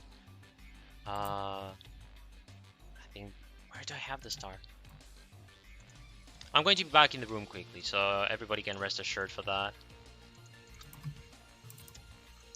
Okay, not there. Oh, this is messed up. Otherwise, I'm going to forget about this. We're just going to go back to the room, not wanting to annoy everybody. Come on. I got an idea. Oh, I almost forgot that I can find the star symbol somewhere else. Okay, gotcha. This is nickname %, by the way. I forgot to say I'm actually doing a speedrun. Alright, we're back.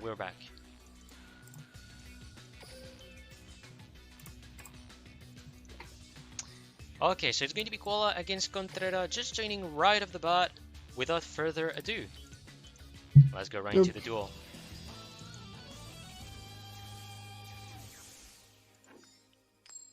Yep, let's go on this duel. I love the artwork, but the duel is gonna be even better to see, and it's gonna be like a pretty interesting matchup here. But I mean, no, I gotta say I love this artwork. But yeah, let's see. There's inflation. Nice comment, whatever. I don't know. Maybe I will do a pack opening at the end. We'll see. I can do it just to see what kind of luck I get. We can try that in the ending. First of all, we finished the team war. It is the main thing, and obviously we'll keep commentating. And also, big thanks again to Aankara for making the best commentaries compared to me. Obviously, I'm still a beginner. I'm really a beginner, not joking. It just you know, better mics win. But yeah. I didn't expect that. Man, you have the same sound effects like Joa Senpai. You're Joa Senpai, but the French one, definitively. I'm just saying I just paid for a voice modifier. That's all I did. But It's a pretty cool thing. I only use that specific voice. All of the others are super annoying, like really annoying. So I just use this one. Well, like you can put so many sound effect and shit. It's actually pretty I funny. should But try that. And I think it's really fun, very entertaining. So good start on the side of Dark Magician. If he has a Dark Magician, he's in a good spot. 2 navigations, he's going to be pogging, he's going to smile because it's 2 navigations. So far on the side of Christian, he has the Girl Feel as he was able to do the Genix effect. So no, I think there will be soon a chain, and I'm sure we're going to see it when Smyger has been summoned. It is. If he doesn't have Lance, that's dead. And if you play the SSA version, you will not see Forbidden Lance. So if he has this card, I will be surprised, because in any SSA build, you rarely see it. You can find it actually on the Lightsworn build or the pure Christian build. It's on these two that you can find the Forbidden Lance. yeah, Right, targeting that. And it's going to be Cosmic Cyclone instead, which is actually the alternative of Forbidden Lance, but in a different way. Cheeky move as well. Now he's able to use Myger, destroys that Genix Undyne just to pop and get himself a side tree or a Ryan, but obviously going to be a side tree because of his graveyard.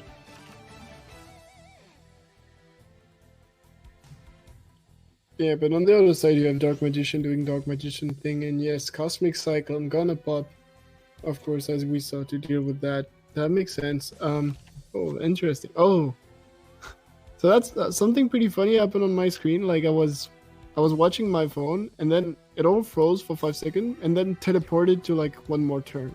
So the whole Cosmic Cyclone thing happened like probably 10 seconds ago on stream, but for me it was live. Interesting. Not so bad. Anyway, Maybe now I'm that's back also on the. because of the stream. Sometimes I don't know. Now I'm back. I'm back on time, so it's fine. Illusion Magic just been used. Searching the cards. Fine. Whatever happened, I have no idea. back on track, but it's actually back on time. P.S. Nobody is going to get this reference if you never played Geometry Dash. Just for facts. So far he has 2 Dark Magicians, so 2 Cutie Pies on the field. Obviously he's able to negate one of the effects. I do wonder if SSA is actually on the field already on the side of Contrera. Could be possible that it is, otherwise Cosmic Cyclone or the Christian Impact that he drew. No, I don't think he drew actually, no he didn't. But he could maybe have it on the hand, which is still positive. Heatwave. No, I've seen some people starting to play Heatwave, so this is the first time I see it. This is really good to provoke already side 3 to be special summoned. Yeah, Heatwave is a pretty good card in so many ways in Dark Magician. First of all, it's annoying to every single deck in the meta except Dark Magician, because everybody plays like monster effects. On top of that, and there's also the idea that at least you could special summon one Dark Magician. I guess if you play Navigation, Yeah. you could get at least the how should I say it? Yeah, vanilla one, the vanilla one. exactly. You are not blocked by it because you can do like summoning double Dark Magician, for instance, with Navigation or whatever. And on top of that, usually when you have your turn 1, turn 2 setup, you use Navigation already, and you have like 2 or 3 monsters on the field. You don't always want to summon something else. So sometimes you just have 3 monsters, you have the monsters you want, you don't want to have anything else, and you just go with it. So that's also something that's really important, is like Heatwave doesn't block your deck at all. Dark Magician, it doesn't prevent you to do anything that you really want. So it's definitely super effective. Exactly. You just basically need to attack. It's always also good to see some of these cards being used on most of the decks, because some of them have never seen to be played. Let's say some of the old spells and traps. It's always nice to see a card like Heatwave finally being brought. Yeah. I will just need to see in which box it is. I'm not going to lie, I don't know from which box it is. I don't think the Witchcraft one. That's for sure. I don't think it's on the Witchcraft one. No, Or the else I'm going previous to hate one- my life, because actually the back opening I went for Black Wings. And I still feel that Witchcraft is going to be soon tier 2, tier 1. And obviously depending of August. Yeah, I think it's not from box, right? Yeah, that's exactly what. Yeah, exactly what you're saying. It's a level up card, yeah. PvS. Level up card, there's only one. Yep, I do believe so. Right, and the tractor who has it. Let me take a guess. I will say Tyrano. I mean, Hasselberry. I mean, there's a dinosaur picture, so. Yeah, it has to be. Dino Rex reward. Rex. Alright. So that's the other one. That's the other guy with the dinos. I see. Solid field on the side of Christian, even if it's like just stalling and staying. He has some cards to defend himself. One of them is going to be negated, but he can play over it if he has the cards.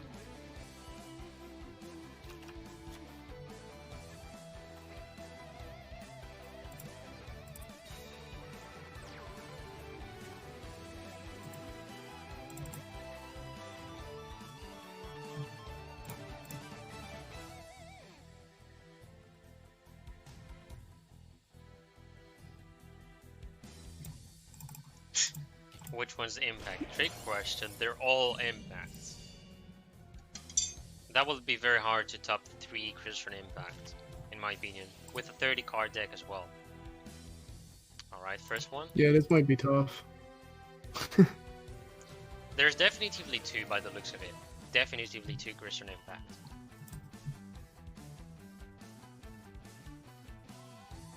Come on, show me your moves. Alright. The second one has been called to the table. He also just needs to play one. He can still wait for the end phase for the third one if he has it. And the best part, there is a side tree. Imagine running Dark Magician attack. Yeah, never going to happen. Because people play Cyclone and it's going to be more used than Dark Magician attack, as not only does it need to get a Dark Magician on the field, but it's pretty slow compared to what the Cyclone can do. And let me see the graveyard. Ah, well, he can only do this. That hurts. But at least it's going to let him survive, that's for sure. He was first to do this synchro. He cannot do anything else. Nice. Nice Umi. Yeah, indeed. That'd be something to see a CC or something, but nope.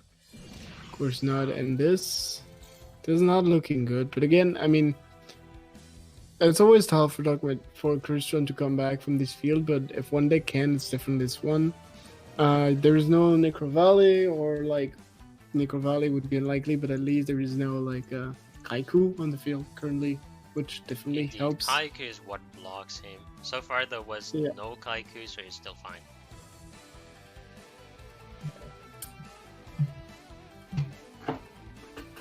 Yeah, this is looking decent. I mean, you can completely come back on this kind of Alright, field. discarding the side tree, good choice.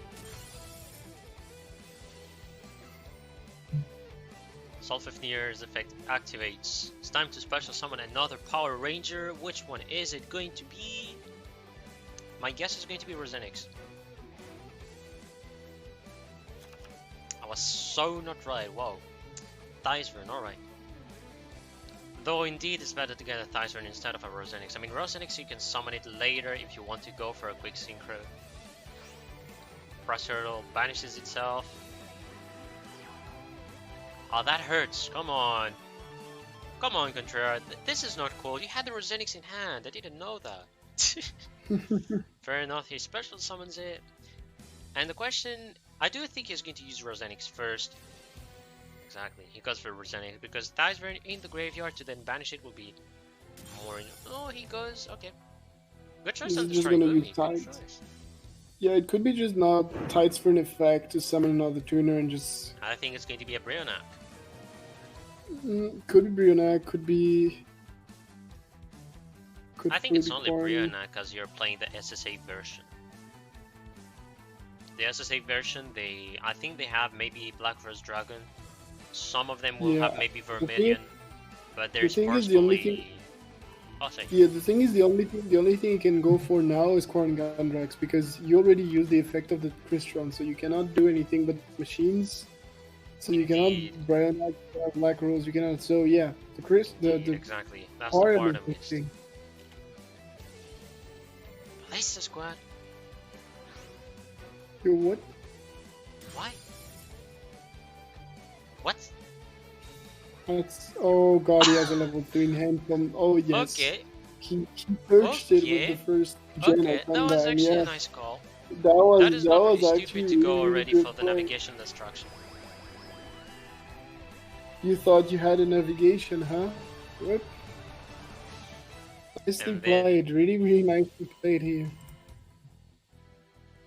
We have the best superhero on Earth, or maybe the Yu-Gi-Oh universe, Quarion Gendrax, which I always love to pronounce it like that because I mean this card is literally when you summon it, you just tell to your opponent, you stay quiet. You 3, you get banished.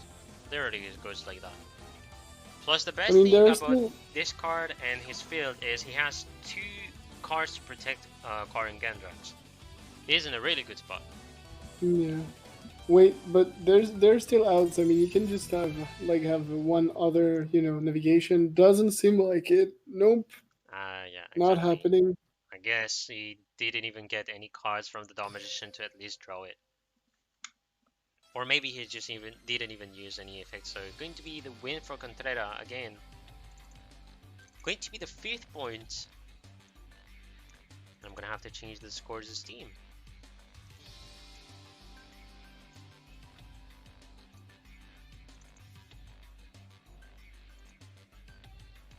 And this is tying things up. It's a tie now, guys. Contra bringing it back with Looks his like repeat. deck, Contra and Cristron. We all know what this guy is capable of when he plays this deck, and this is exactly what we're seeing. Really nice plays from this guy, and he's bringing his team back. Alright, 5-5 with a 4-1. No, sorry. That's the wrong one. So it's going to be the first repeat for Phoenix. And as for the decks, I forgot. I have to remove this one. So interesting goal to play Dark Magician again against Cristron. I don't think it's bad as Dark Magician really has the time to maybe play its cards. So we'll see if it's going to work or not.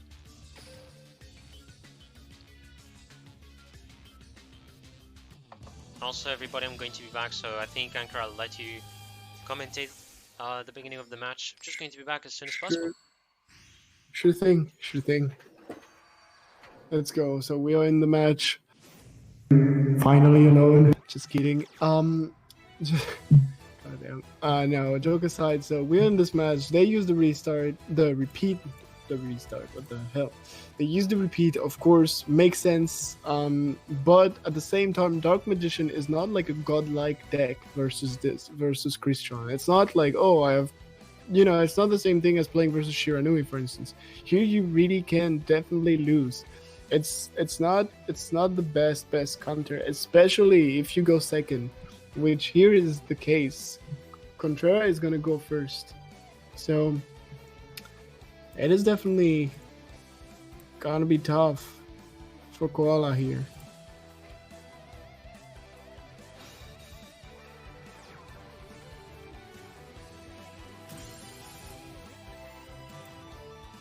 Oh, the brain dead part is an obvious one, yeah, for sure. But no, I mean, definitely, even without the brain dead part, it's still tough to pull through, to push through this kind of setup.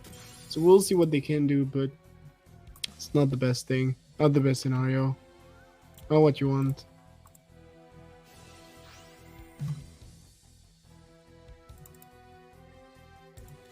It's always hard in this matchup. It's the hardest thing in this matchup is usually that you're gonna be sometimes second. And I mean, Dark Magician, a Dark Magician player, you know what happens. You know you're playing with that. You know that if you go first, you're in a good spot. If you go second, it's not as ideal, of course, no matter your hand.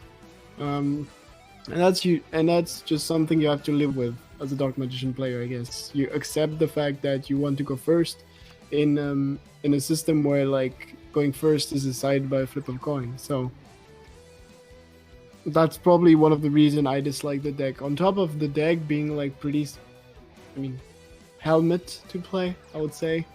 It's also the fact that I feel like one of the key element of the deck, one of the biggest win part of the win condition is something that you cannot control at all, which is definitely not something I enjoy.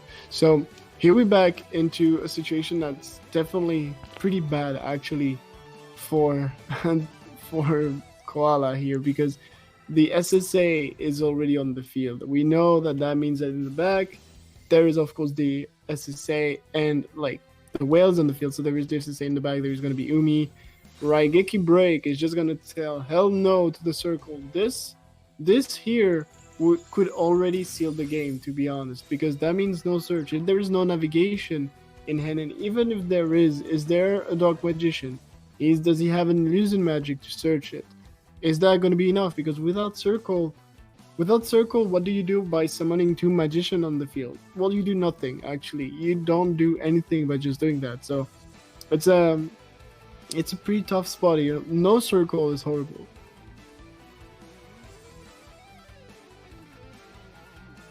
No circle is pretty horrible here.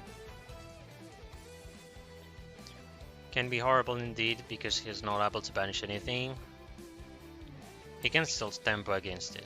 If there's any circle, it would be nice indeed just to be able to get rid of that face down card. So far he's able to defeat the Citadel Whale, which if he doesn't have SSA, he's going to be in a good spot.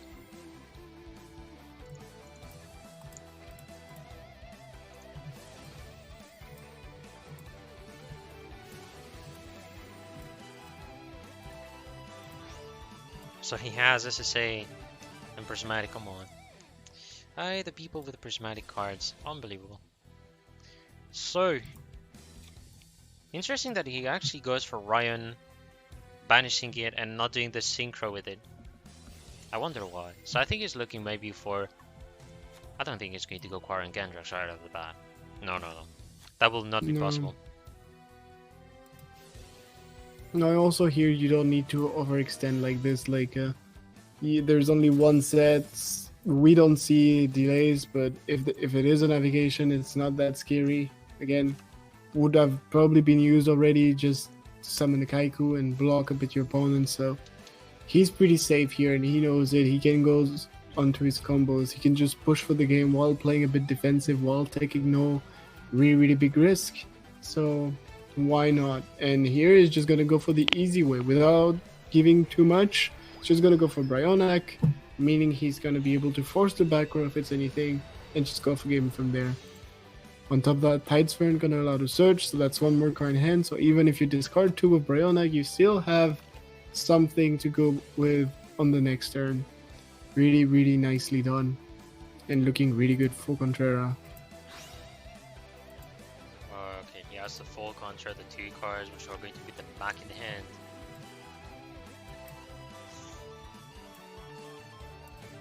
That's so far an insane comeback on the side of Contrera with the Christians. Though Christians, as usual, it's such a good deck, and mainly when you have like, I'd say if you have most of the good staples, or if the version is at least well complete, you can really counter your opponent a lot. Because if you do a Christian deck like mine, which I think I've showed it once here, trust me, you're not going to win. But going to be the win for Contrera here. No, but just what I said is, like, building Crystron demands the good cards and must copies if possible. Even like Solfafnir, you will need 3 copies. Genex Undyne, if you want to play the SSA, you will need 3 copies at least. I don't think they will play that much, right? Scrap Recycler, but I've seen some of them do so.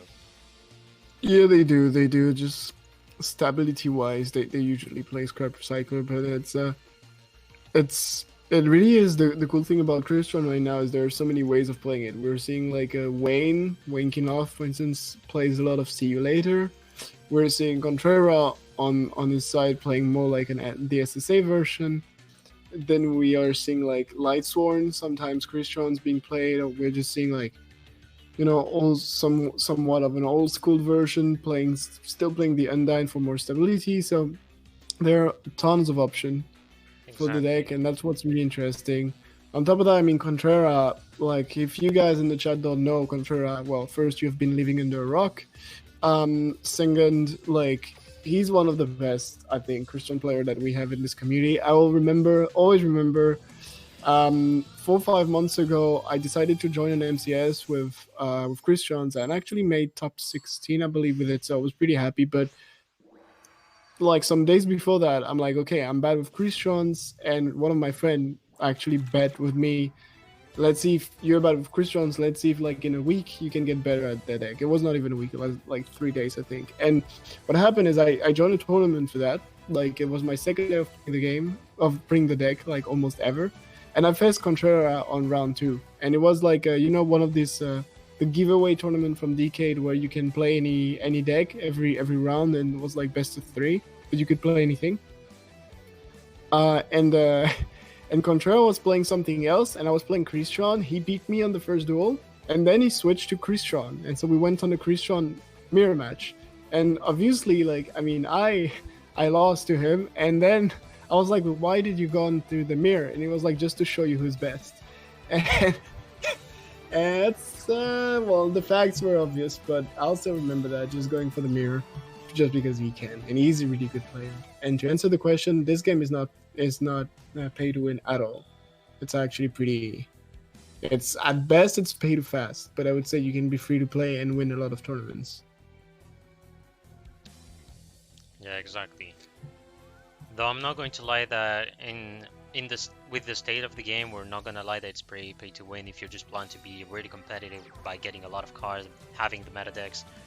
Like if you compare to games like Shadowverse, it's so different because Shadowverse is free to play as you can build decks from time to time without even spending money. You can get a meta deck that is tier 1. But at some point, each game, they all have their downsides, so not going to lie that it's pay to win with how much meta we have. You can still be free to play by having a good deck if you just keep farming. That's what I've done for like an entire year. Then I'm not going to lie, I did indeed spend some money on it, but not that much. And then, I mean, I'm continuing I'm keeping on the game forever in free to play because of, like, the meta is too diverse. You can't be like, oh, hey, I'm going to get this deck and get this deck, all because it's meta. At some point, you also need to think of saving your money, just not being a dumb sometimes. But also think what meta deck will maybe not get touched that much with the ban list, so it's pretty debatable in my opinion. But yeah, do not worry about like free to play, pay to win. It's almost all the games that are like that. At some point, it's a debate that is pretty dumb in my opinion. Just don't focus on that detail. Focus on the fact that you like the game, you keep playing it. And if you find it just too farming-ish, because I'm not going to lie, there's a lot of things to do on the PvE content more than the PvP. You can skip that part, play the PvP parts only, do the rank, do the shit, maybe do some of the events, you can do that. But yeah, do not focus on the fact that if it's free to play or pay to win. It's obviously pay to win, because there's part of the community doing it. And because there's some content that you need to pay.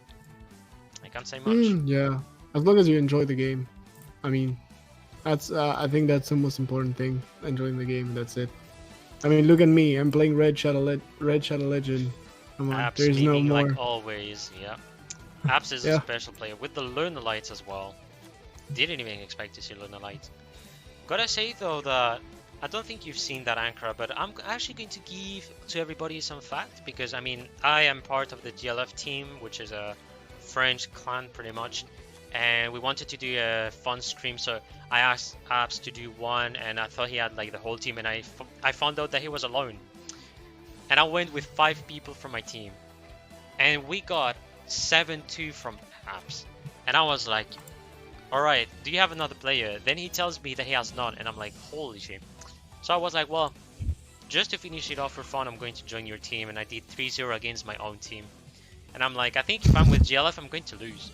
Like literally, I did 3-0 with him, and I get a 0-2 on my face if I'm playing with GLF. This absolutely, like, you know what? I'm gonna play solo.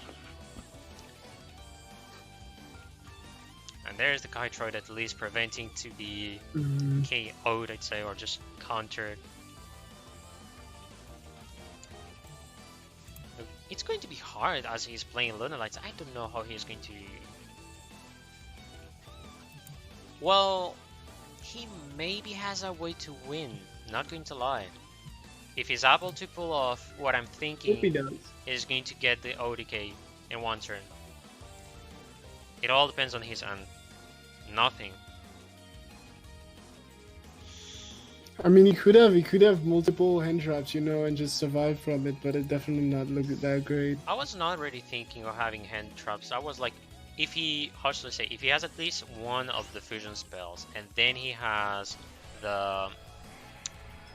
Because if he has the Crimson Fox sent to the graveyard, he can put one of the monsters to 0 attack, and if he has the Saber Dancer on the field, that will be ODK.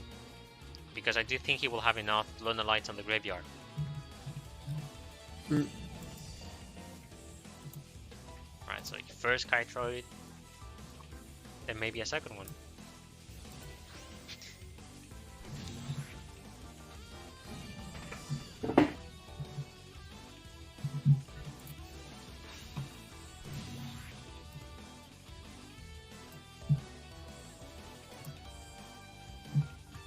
There's indeed 2 Kytroids that have been used.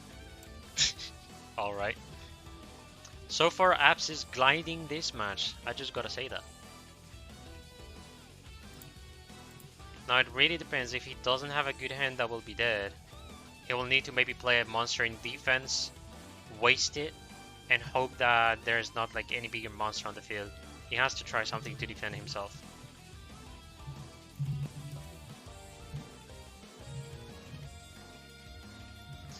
Honestly, Lunar Light, yeah, they will just go for Kytroid a lot. I'm not going to lie that.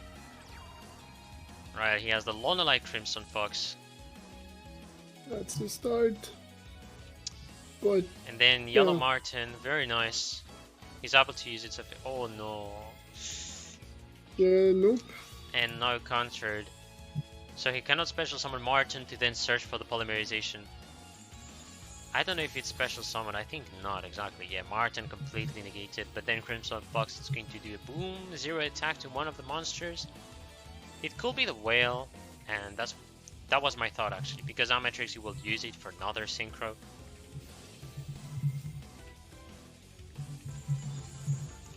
And yeah, another thing I forgot, he's unaffected by monster effect. Yep. He had the Lunar Light fusion. Alright. And there's an SSA. Gee, bus. I think Christian really had the opening here, easily.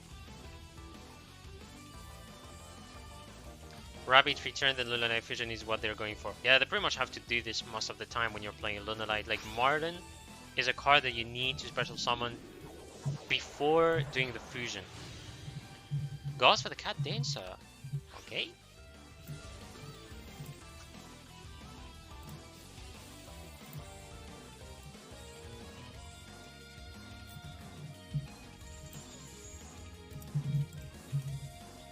This time he's able to put that Citadel Whale to 0 attack.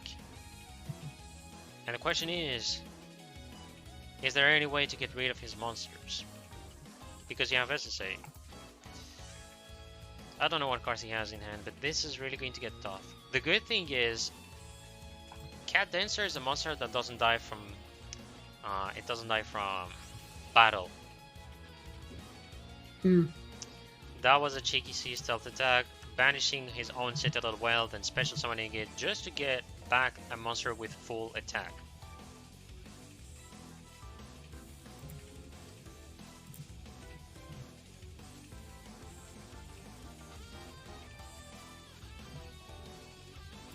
At least bringing Witchcraft is not Lunas. This is embarrassing. Yeah, but I mean, Witchcrafter would be in an even worse position, so... Yeah, like, Witchcrafter doesn't do anything versus SSA. Exact. It's amazing versus Crystron, it's completely garbage versus SSA because you have nothing to beat it. Like, literally, like, Madame Vere cannot protect herself, nothing, you need a spell, the spell I mean, how good is that? Like, you would need the spellbook spell. You would need lens, like wisdom. So Alright, going for the Brionac here. yeah, I'd say like whoever said like Kiwi is an out, but wait, I mean, Also, just to answer S dot, yes, it dies to SSA Mhm. because Cat Dancer, it doesn't die from a battle attack. Like if it's effect destruction like SSA does, it will get destroyed instantly.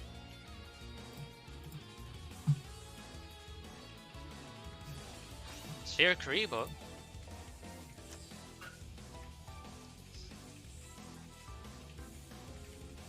That was actually a tricky hand he got, I want to say.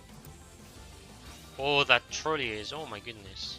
yeah, and usually to answer the chat, you usually don't run lens in Witchcrafter because if, like, I mean, you do sometimes, but when you play the 30 cards version, you usually don't have really the space for that because you're gonna want to take other cards. Even the Lightsworn one, you're gonna take other stuff that are way more effective, and it's gonna be the same. Like you're gonna take QE, like Warrior said, it's way more effective against lens, and if you play the balance version, you cannot afford to run lens either because it fucks up everything in terms of ratio. Well, balance version will be complete Witchcraft, which means no engine of Lightsworn. Yeah. Well, Well, actually, you see the Neos engine in the balance version, but you cannot really see the Lightsworn engine though. It's not as good, not as ideal. I see what he's talking about. Oh, okay, I almost forgot what Rabbit means on Lunalites, but it's the only card that actually destroys the spells and traps. It's actually why it's actually But that is why actually it does pretty not late to use the constantly effect clear because play. even so, you don't have time or even the possibility to destroy. There's going to be SSA, which just banishes a monster, and spells and traps are protected from being destroyed this turn. Yeah, but Rabbit bounces back to hand, doesn't destroy. Yeah. So we're seeing the Rabbit now. We're gonna see the problem is more than their two other sets. These could also be a Raigeki and just like be goodbye basically. If not, that could be a decent situation. That might be tough.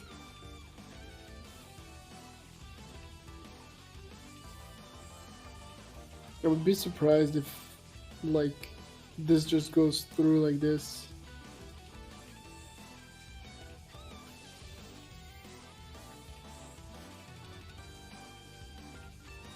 Well, actually, people brought Luna's in Timor's before as a counter deck, and it actually has the matchup normally to SSA because of Rabbit. But you have to have Rabbit, so you can do that by multiple ways. You can send in the grave, and then summon it back, then taking it back to the hand. You can do full loop like this. You can just hard draw it, but I mean it's basically you need your Rabbit when your opponent needs his whale, and so it's not the perfect counter, but it's still pretty good. Luna is pretty good, and it has other matchups that are pretty good, like Ritual Beast, stuff like this.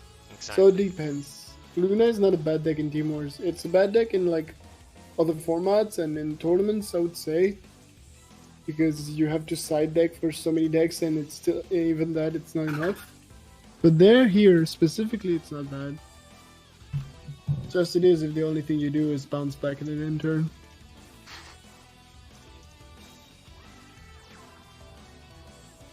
And now this is looking bad now. Indeed.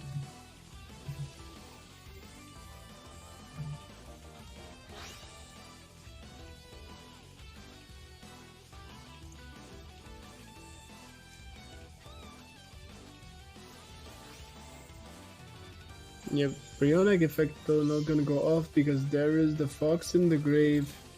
Both players healing themselves for 1000. Not bad.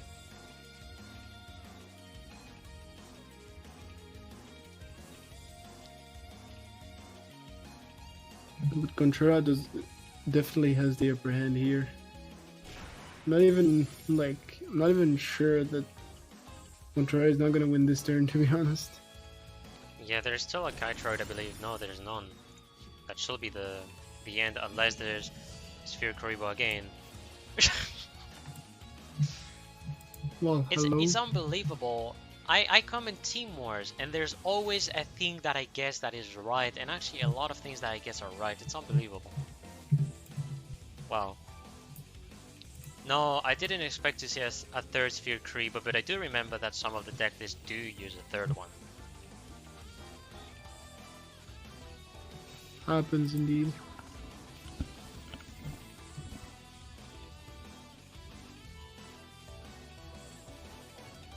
Alright, so this time, Rabbit again, and he's going to select, let me see the name, because some of them I don't have the name. Emerald Bird, alright. Discard. Ooh, that's a nice discard. That's a But nice Martin, discard indeed. Martin, oops, Lunar Light Fusion.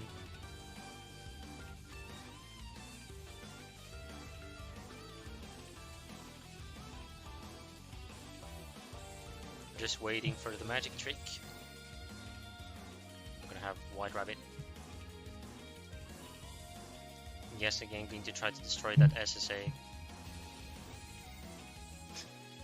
Please end Kegel. I can't do much, guys, but I can try to do runs if you're bored. Who knows? Right, who is actually PMing me? Because I know Celebrity Circus has actually PM'd me as well. He usually talks with me again because of the tournaments and the fact that I bring him the top 8.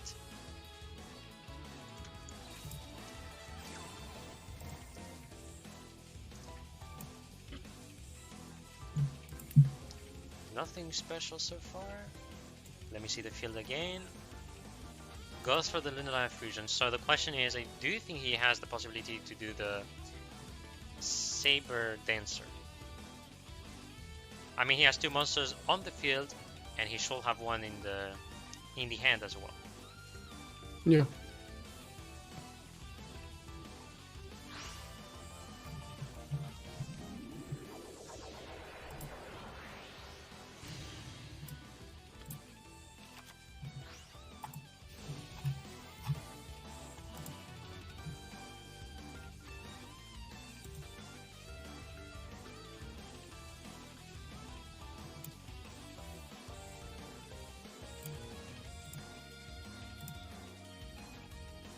And indeed, it's going to be the Saber Dancer on the field.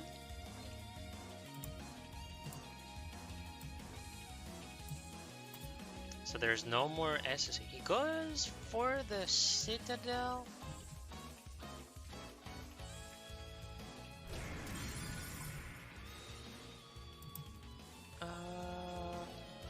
Okay, I mean, I do think that's a good choice to go for Citadel well, because Breonak is not going to be able to target that Saber Dancer.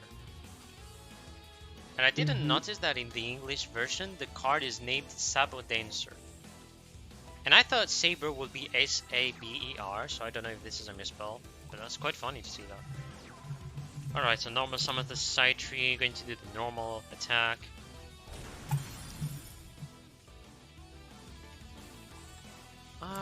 He doesn't do anything. I mean, it's hard to deal with that card, actually. Well, C stealth attack, but I mean, you attack the side tree, that should be done. Just saying. And then I forgot that, I mean, he has SSA, so he's going to banish that side tree for sure for protection. I forgot that detail, so sorry for that. As usual, my little mistakes when it comes to commentary. Alright, discards the card, has the Martin.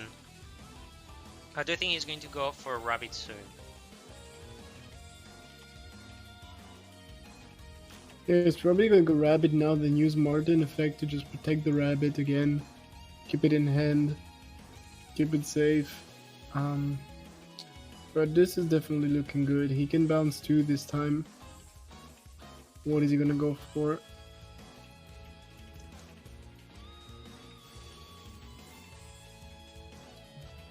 That's quite impressive though. Abs is really resisting in this match. He has 2 cards left on the deck. Some other Lunalites will die sooner, in my opinion. Yeah, I mean, in some way, it's basically what Contrera is playing for now. Exactly. Like he has knows, to go he for knows deck what he can out. do. He has to go for destruction as well. Like There's he also can go for Matrix. I mean, if one deck can wait to a turn, it's Christian. If one deck can delay for 2 turn without too many problems, it's definitely Christian. So it's looking pretty good actually. Going for the Cat Dancer. Though one thing that is going to happen is Side-Tree can do its Synchro right now. And it's going to be obviously Amatrix, which puts everybody in defense. The good thing for Abs is that 2 fusion monsters are not getting destroyed. Maybe Saber Dancer and the Cat Dancer will need to be banished for that. This card cannot be banished, so it needs to be destroyed by battle phase, and this card cannot be destroyed by battle, needs to be targeted by effects. Which is pretty funny when you come to think of the fusion cards of the Lunalite archetype, I gotta say. These 2 cards have their own defense, is what I want to say. Brionax's Heck activates, going to send the Marden and also going to send the Cat Dancer back to the extra deck. Only use 1. Crimson Fox here for the defense, giving the 2 players a stack of LP.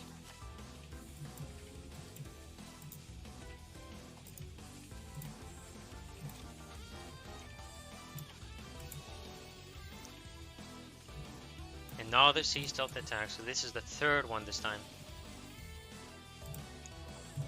Using the effect of Lunalight, Cat Dancer to put the Rabbit here. Rabbit is going to pop the SSA.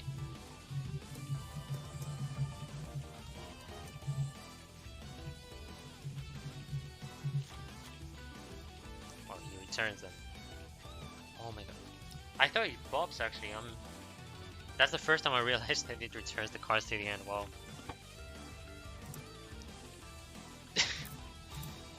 Alright, so I guess some more mistakes. So polymerization and imagine polymerization Trinity. I will be shocked. No, another Lunalite Cat Dancer.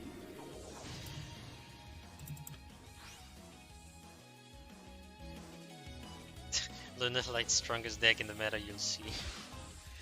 I think it will depend on the cards they bring again if Konami wants to put more Lunalites, but I don't think it's gonna happen, sincerely.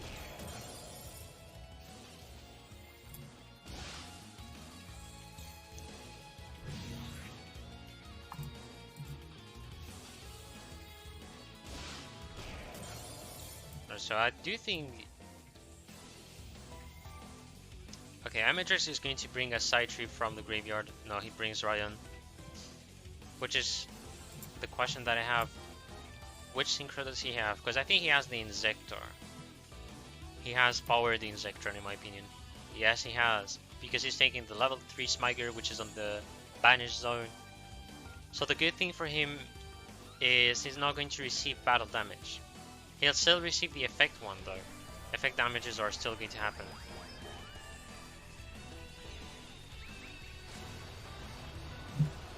Yep. But I mean, in this situation anyway, there is like 1 card left. Can he really, like, the question is, can he survive the last turn? Right? Can he survive that? That's the main question here. I would say, like, Exactly. there's just gonna be 1 card. If he's able to set up, like, I don't know, 3 monsters again, I don't see a way he dies, to be honest. Yeah, I think what's impressive though is that the Lunalite Cat Dancers are cards that can be terrifying as they can attack a lot. That is what's terrifying about them. Yeah. Word on that. Okay, that's not even the end of the battle phase. Wow. Wait, how many attacks has he done? This is insane. Yes, he has done 1 attack, 2 attacks. I'm trying to do the count. Oh my goodness. Just don't do this. I think he has done like... he did like 8 attacks in total. So it still cleans a lot of Christians that are on the field. Yeah. If he was playing Zane's skill, KW. I know that I've seen some Yeah, people that- playing Cyber style on Luna Light. I actually never understood the purpose. No, it's the other. What's the name? Fatal 5, right? Like the skill that says if you attack 5 times in the battle phase, you win the duel. Oh, this one indeed. This one Right. indeed will have been the skill to play. I do agree 100%. This one at the very beginning, people were playing with this. It was pretty hilarious. Just this as a win con because some I think people it's were the not best way expecting to it. go. It's the best way to go if you want to play that much Luna Light. And I mean, that will clearly have been the win for him if he had the Zen skill. So I do 100% agree. Yeah. But I think overall it's not as good. Just here in that specific situation, you would have. He likes to waste time. It's for the entertainment, Alex. It's for the entertainment, you know. At some point, I want to think back because I remember I streamed a game and there were like 3 Christian matches, mirror match as well in a row, and I was like looking at the people that were like, "Please end this match! Oh my God, this is long and all," and I'm like, Yeah. I find this fine because they're good games. If I go to my own tournaments, sometimes I see some garbage and I'm like, come on, no, please, please guys, 40 minutes for this. And it does happen, sadly. There's always going to be everything at some point, and it's very hard to like get the best satisfaction out of a match, and I do understand the people that do dislike to see such long match. I do entirely comprehend, mainly when it's Luna Lights, which is something you don't see often. Wait, didn't he just waste the whole thing? I think. I don't think he had more attack though. He didn't even have but the Luna Lights. no, but the cat dancer could hold up. The right attack, you mean? Like I'm not entirely sure, but didn't he lose an effect by doing so? I don't know. I think the second cat because basically what happened is he attacked the destroyer that negate the effect, so there was no point in throwing away the second cat dancer for this. Yeah, Since he only attacked once, so that's what what I if feel. he had He attacked? should have gotten these monsters still on the field, so I think it was Yeah. still fine technically. Yeah, I think like no. I'm not going to lie, I'm not even a good player or like commentator when it comes to Luna Light. Still have some things to understand, and I think that's maybe the first time I see a good match with Luna Light, and I got a lot of things to understand finally. So that's at least one thing I can appreciate. That was a good duel, by the way. Like resisting that much Yeah, and it going was, for a it deck was out a pretty against good Chris duel. I Tron. mean, Contreras And- surviving like this until the end. Yeah.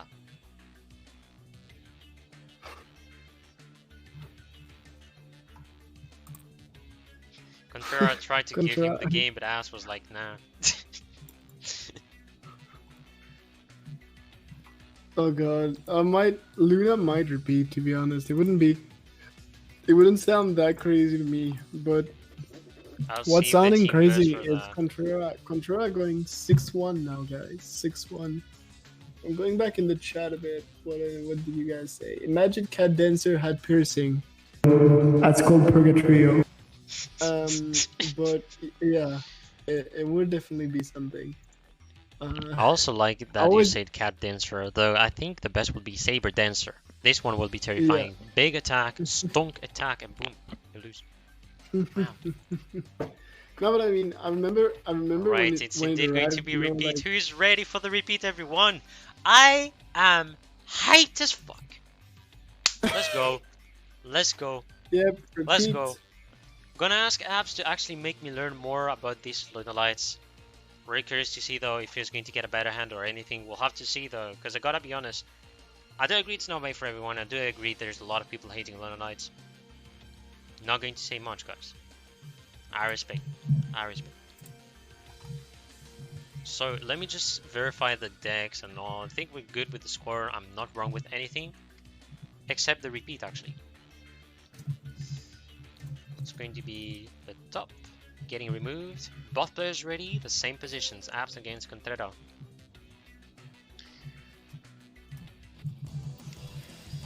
It's phenomenal that it held its own. Yeah, exactly, Invictus.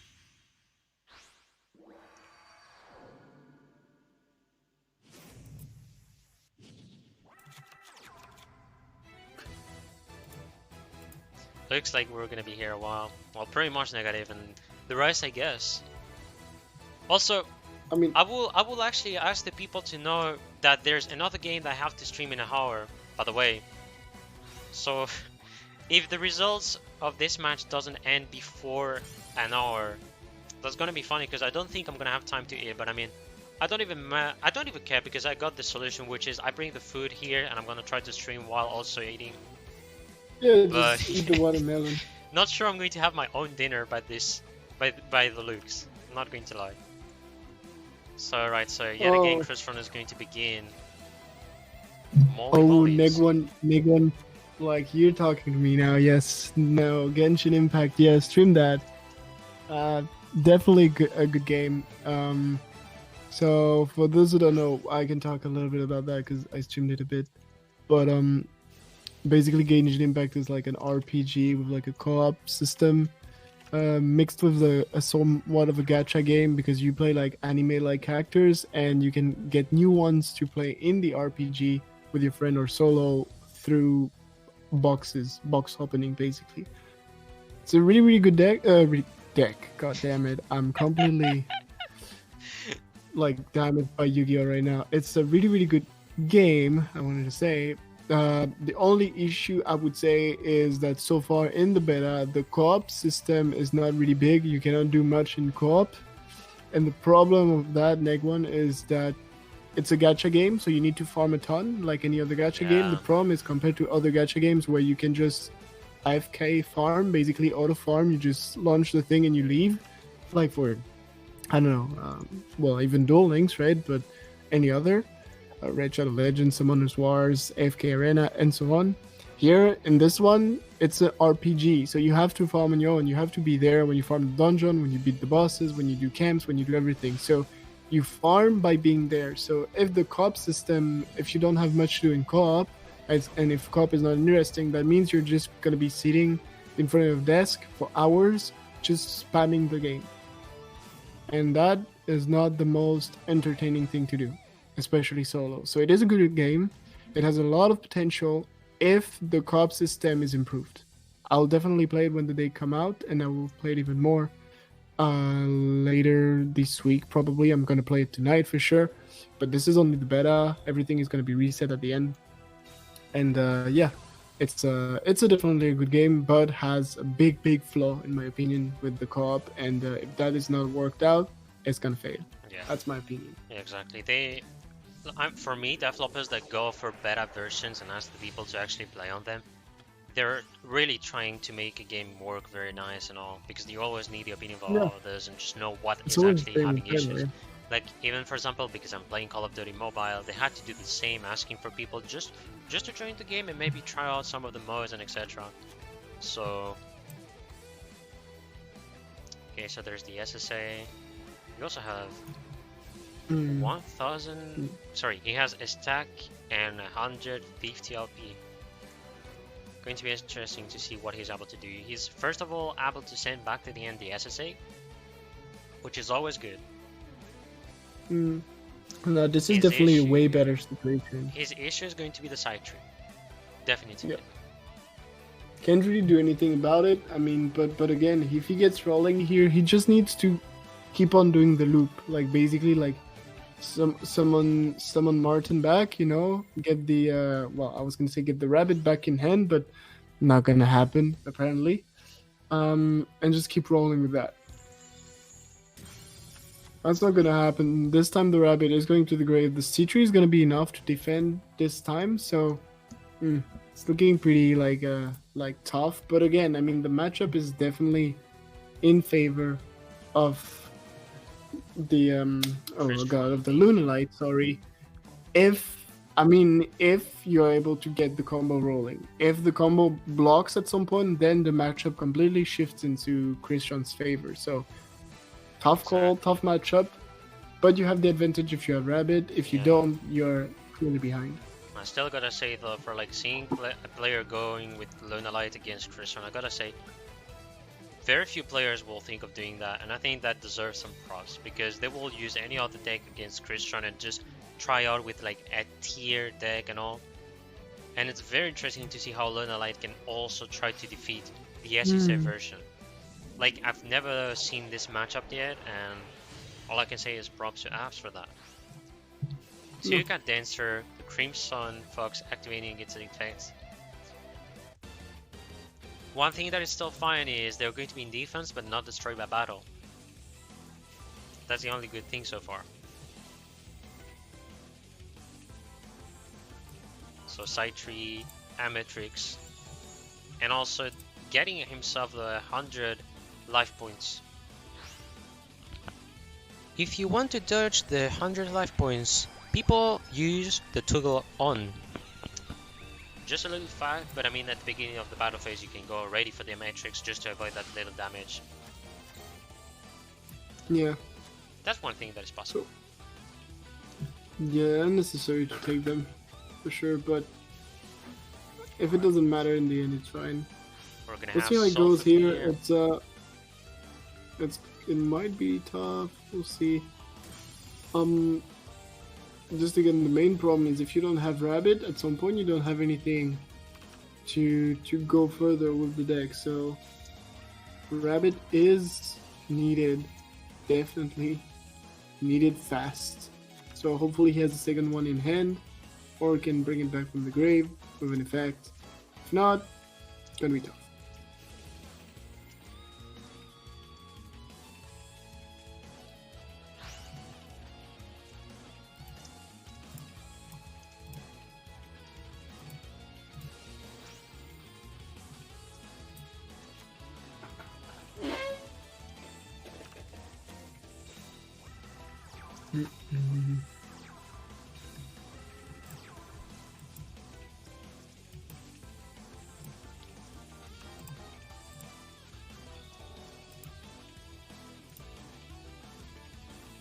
Has the Rabbit in grave, Buns. He doesn't have it in hand, so he half has it, basically, but doesn't really.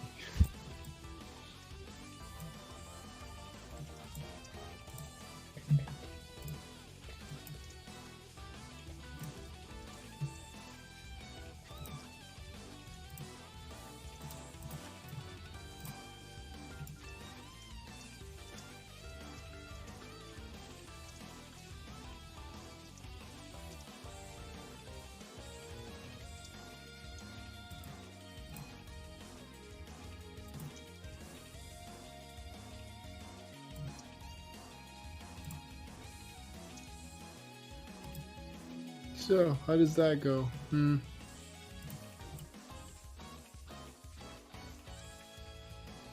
Tough situation, actually.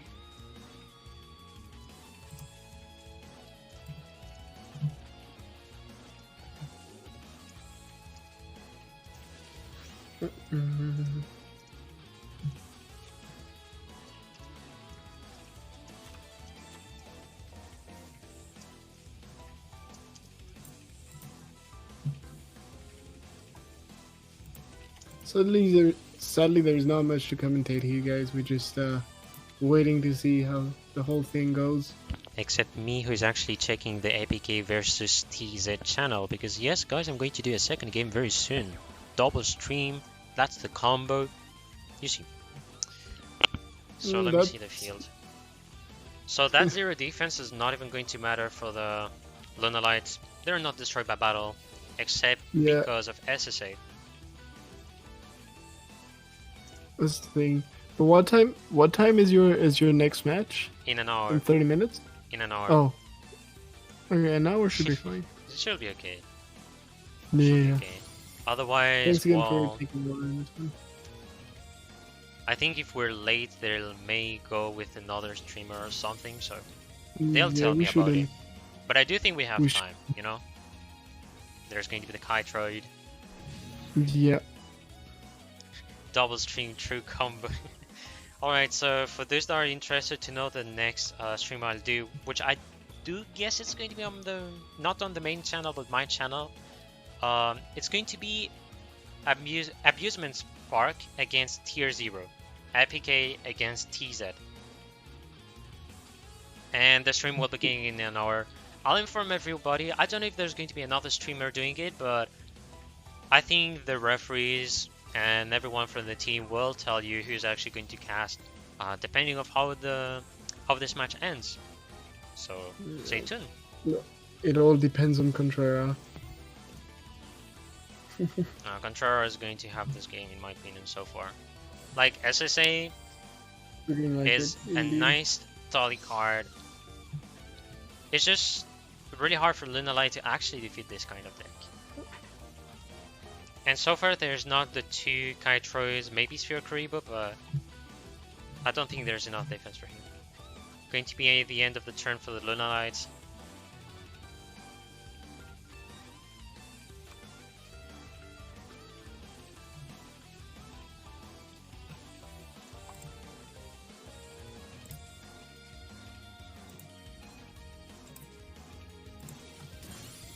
Yeah, here there's not much being done. I mean, if you don't get back the rabbit, or if you don't have it in hand, you can do nothing against SSA. So here it's just survival. Maybe he has another Kytroid, but that's basically the only thing that saves him now. Like well, there's one in grave, right? So this one will actually save him there, but there could still be like an SSA. Has been used. Yeah. Cannot he like? Oh, okay, he's not doing it. He could have like SSA into like summoning something from the managed file with impact, but might not be the combo he has in the back. So we'll see. One more turn to draw rabbit. Oh, it's just a Lunalight fusion right away.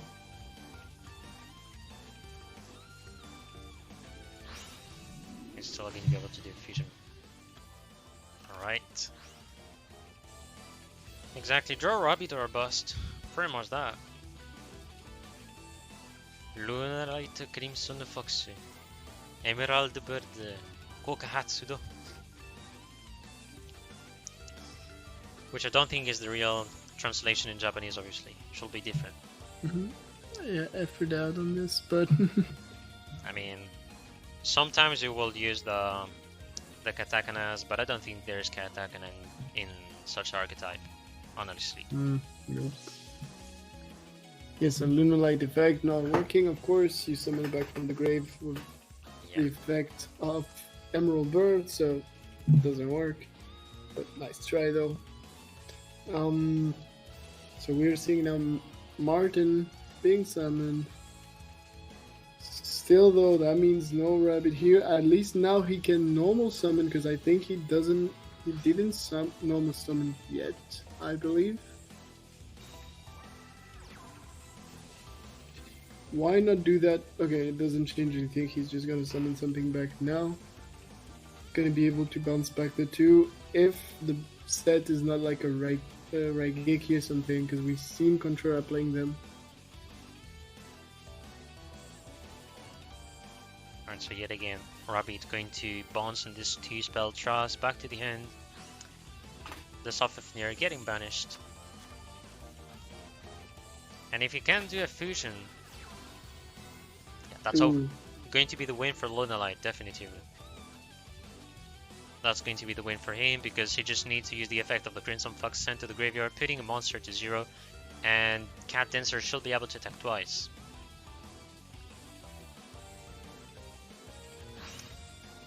So, using Sphere Kariba as a Mud Dragon of this one. What?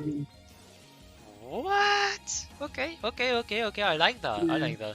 Let me just read the card, because I know this is one of the fusions I've seen the least, and it's not often that you see on Lunalight. Your opponent cannot target this card. Monsters on the field with the same attribute as this card with card effects.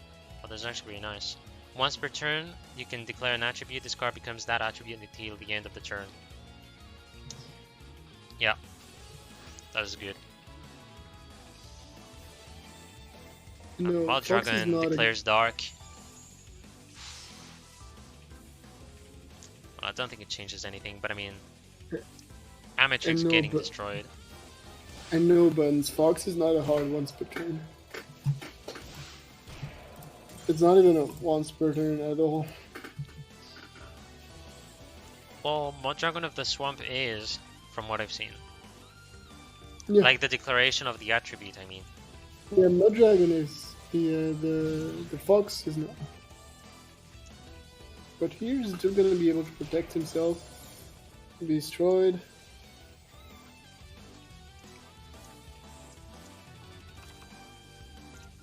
Because guys, keep in mind there is a rabbit in offense at 800 attack, so this is a pretty big problem, I'd say, because now he just goes full power Insectron, and he's basically safe to anything on Earth.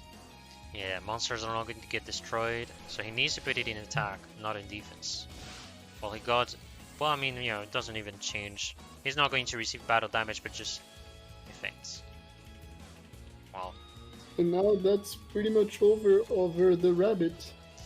Yeah, that should be the end here, because Rabbit is in face-up attack position. And he doesn't even have anything to protect himself.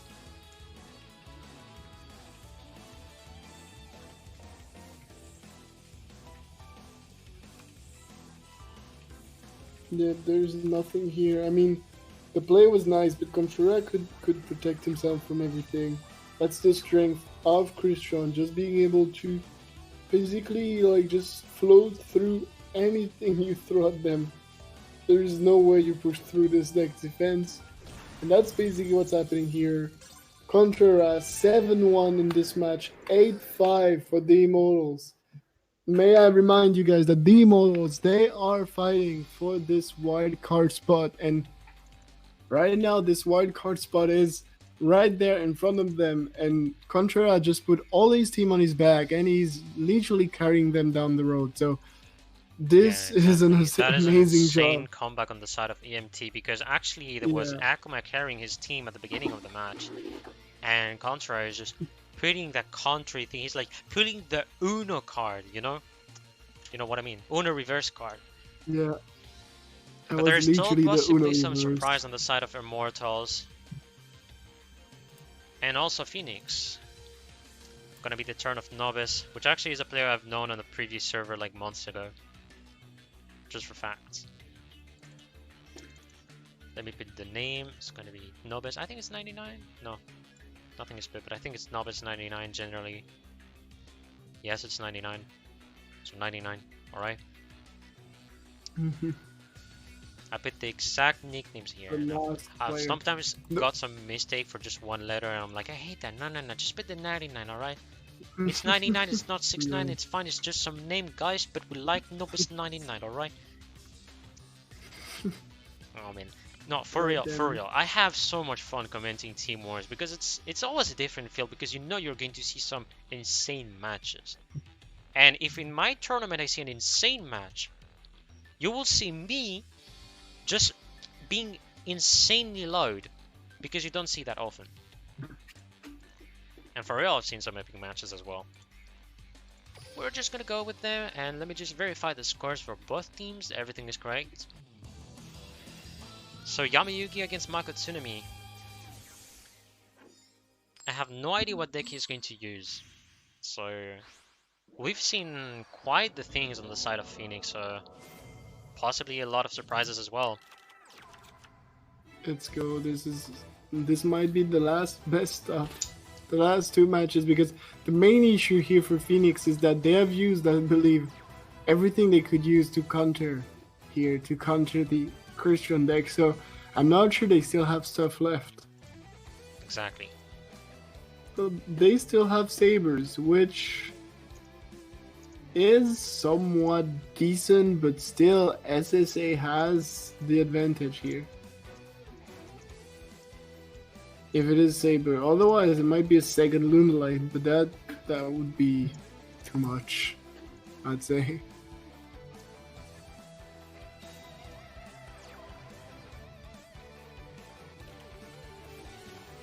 Let's go. It is Sabers. Yep.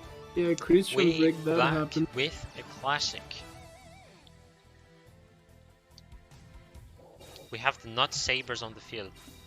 I'm gonna have to find some new puns actually, because for real, the fact that I've seen so much Element Saber in my life, we have to put some new pun. We have to put some new jokes. Good field, first of all, on the side of Nobis. All I can Yeah, say is it's definitely. a great opening. Free attack as well. Definitely not the case for Contrera. Contrera doesn't have on his side a good turn one. Hell no. This is not a good turn one.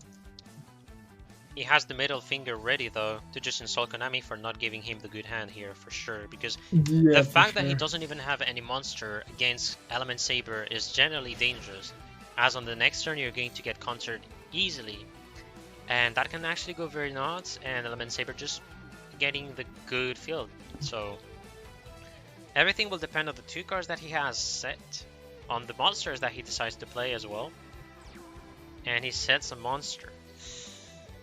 Yeesh. Can't say much. For me, that's an ish. Tell him play Desperado. No, Desperado is not a bad deck.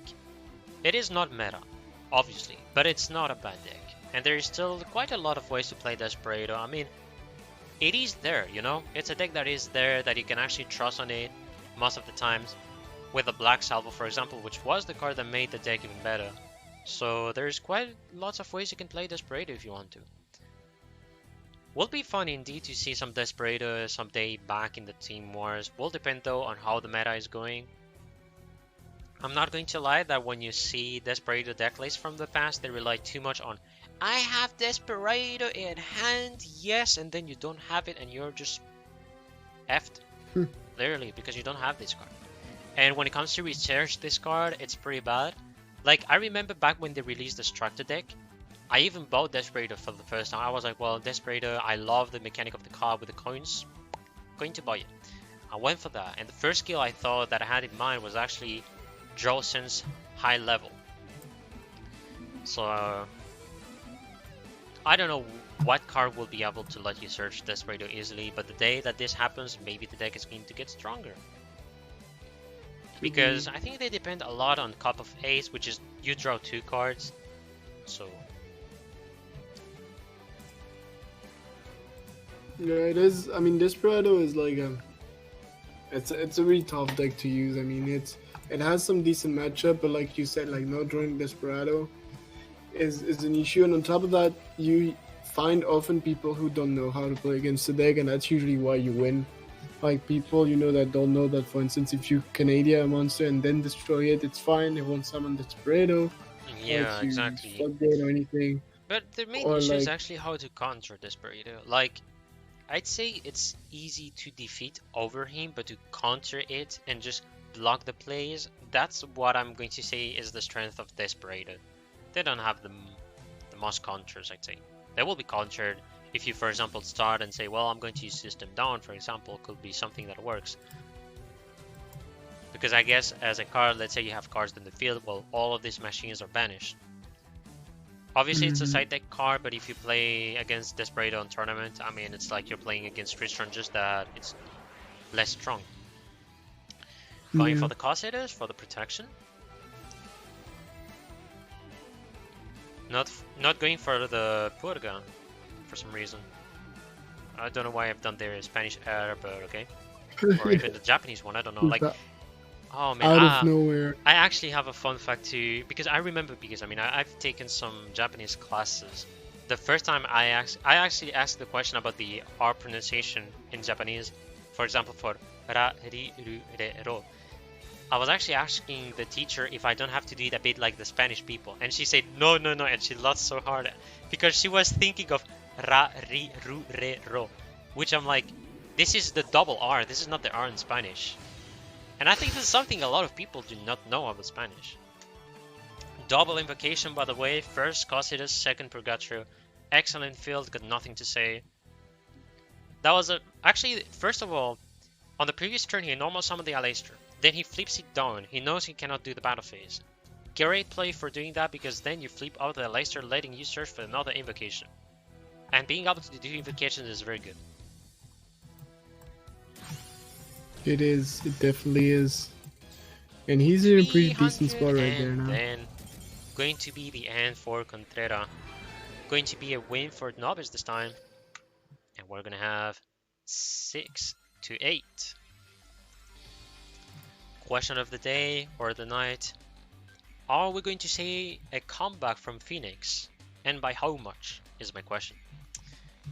I think there's going to be quite a lot of surprise. Gotta say though, excellent carrying on the side of Contreras. I think this is something you see a lot with the Christian. Like, there are some moments where I feel they're consistent to do these 7 wins and streak of 7 victories. Like, I've seen the last time was, I don't think I remember the teams, but I've seen it with, I think it's High Happen that he has done it. So one thing that I gotta say is positive is that Phoenix is fortunately fine, and they don't even need to be scared of like, oh, I should have done a repeat because, oh man, I lost the Element Saber. No, they're pretty much fine with that. So we'll see how the next team is going to handle. Let me just pick the 2 because I forgot that. And time for the calculations. No victory ratio, no. All good. The 5th player is actually coming as well. We're gonna have Daedalus. Sounds good to me, sir.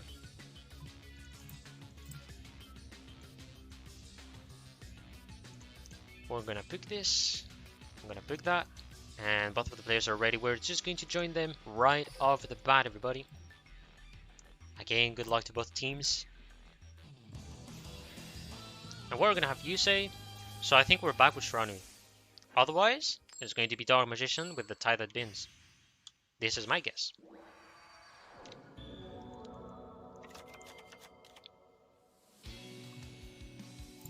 I mean, to be honest, Lunalight is there to counter Christian and potentially 1 or 2 decks like Ritual Beast, but it's mostly there for Christian. So if you don't send the main counter deck versus that, on top of that, normally in an SSA versus Element Saber matchup, Christian is actually ahead, just because you have SSA, something that your opponent cannot deal with. And the only thing is you can Cositas, but Cositas is not enough either. So on the long term, even if it will be a slow match, Christian has the advantage with both players having good hands, of course, right? If someone breaks like here, it's completely different. But though usually, I think Dark Magician is easily going to counter the the Element Saber. There's going to be an easy timing against them. Especially since they went first. Exactly. Going first, getting the circle, getting the navigation. And I do think he has the navigation set. He drew Dark Magician from the 3 cards he got.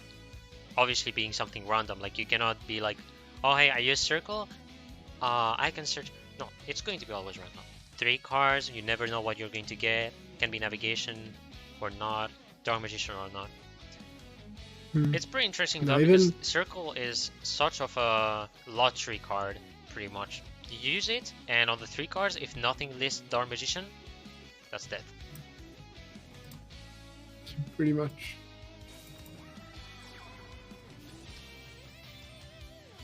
Yeah. There should be already a timing right off the bat. I will do this because there's an Aleister, but I think they're going to take the time. But then if it's Cositas,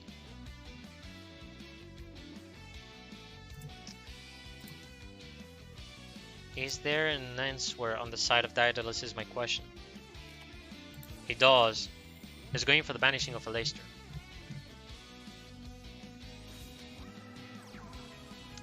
Going on defense, just in case.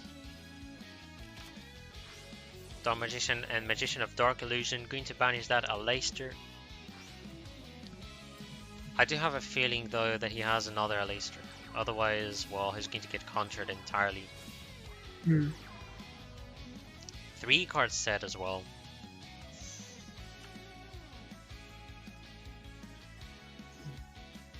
There's a navigation which is going to negate one of them. Illusion of Magic. Okay, so he's going to choose the Dark Magician And now he's fine as he can banish one of the other cards as well. Great plays. How many are you going to search? One. Third choice.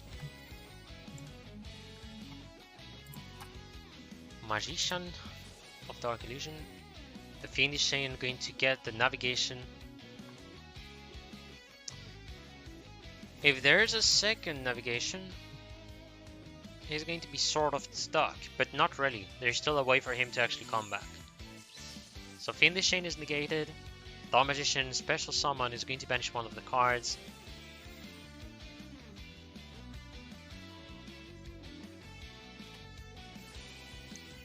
He gets floodgated. Okay. Something That that he's saves not him going to to care kill. at all. And now I think he can also go for another normal summon if he wants to. And that will be lethal. I don't know if he's going to go for it. No, he doesn't even No, need yes. it. He has lethal by the time it beams. Tidal Bind is enough. Yeah, no. Exactly, he does good on saving the Dark Magician in hand.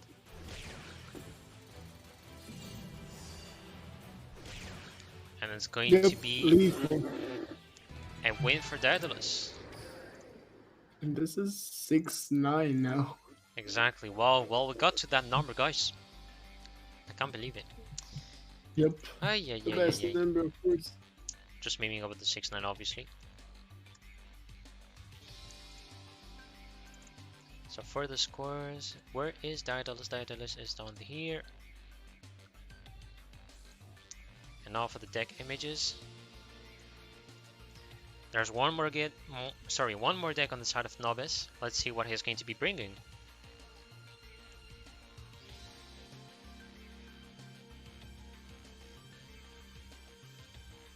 Yeah, one deck left, but I mean, now it's looking really tough for Phoenix. They had a really good start out with Akuma, of course, with his 5-2, but then what a comeback from Contrera and his Christian. I mean, I feel like when you play versus Immortals now, you have to have so many counters to Christian just because Contrera is there. But the problem is, Phoenix had that. They had decks to beat Christians, and didn't work. It did not work just because Contrera are Christians. That's how it is. Exactly. Took them so many tries, so many repeat to get this. It's completely crazy.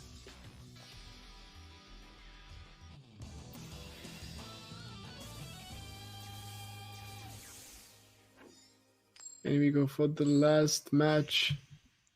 It's gonna be versus Zane Last Tuesday. duel So or that not, we'll have to see, guys. I cannot suppose, because if I say one word, it's going to happen. I have the karma. Cyber Dragon Final Hope. Yep.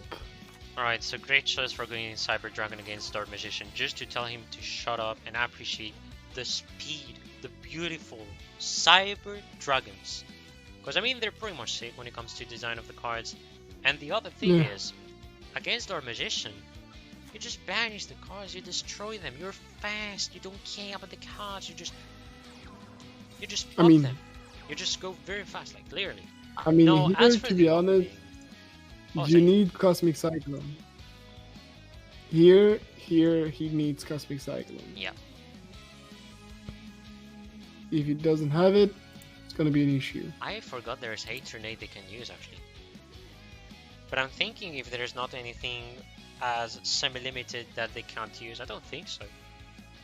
I will see Tenma is saying, World Clash Legacy, but I mean they could use oh, Hate Grenade it's if they want. Heroes. It is Heroes. Okay, nice. Okay, this is shocking. Good call for the navigation.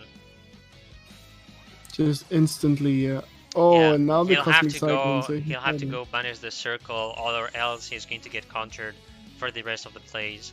Because if Faris gets banished, you're pretty much losing the game. I mean, Kaiku is probably gonna come up here if it's not the one card in hand. Yo, Mamasaru.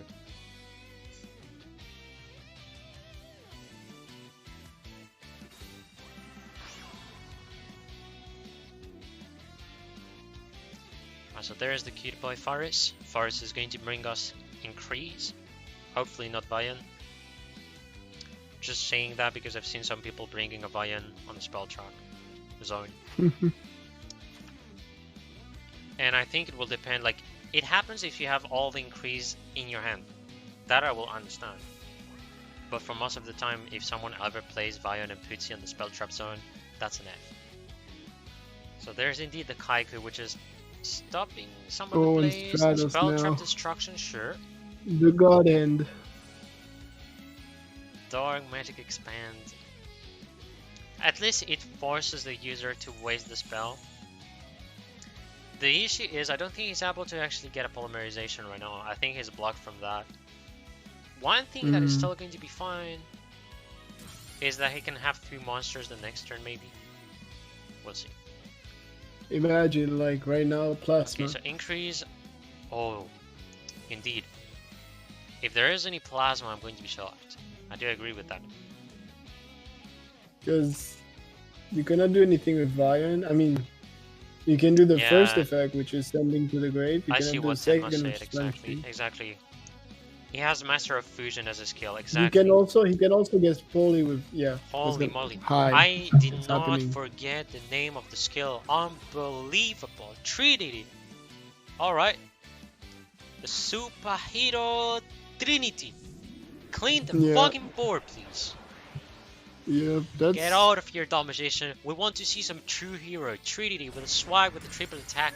putting monster in there's no offense sphere was creeper. tough. Exactly. No sphere creep as well. The putting monster in offense thing was pretty aggressive, to say the least. Pretty much. Okay, so 9-7. Not over. 7-9. If we see the order of the team, but yeah, 9-7 for Immortals. And I have to modify the scores as well.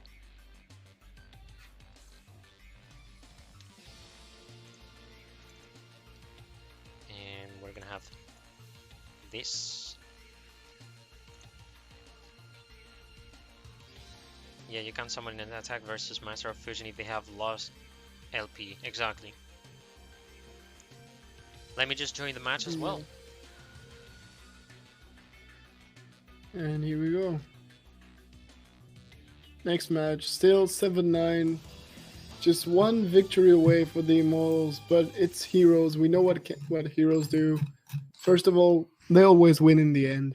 And second of all, it's a really good deck, so this could be a surprise. This could be a comeback, to be honest. So another Christian, see you later. The question will be if Lightsworn or not, because we can see everything. So first of all, going to be the opening hand for the heroes.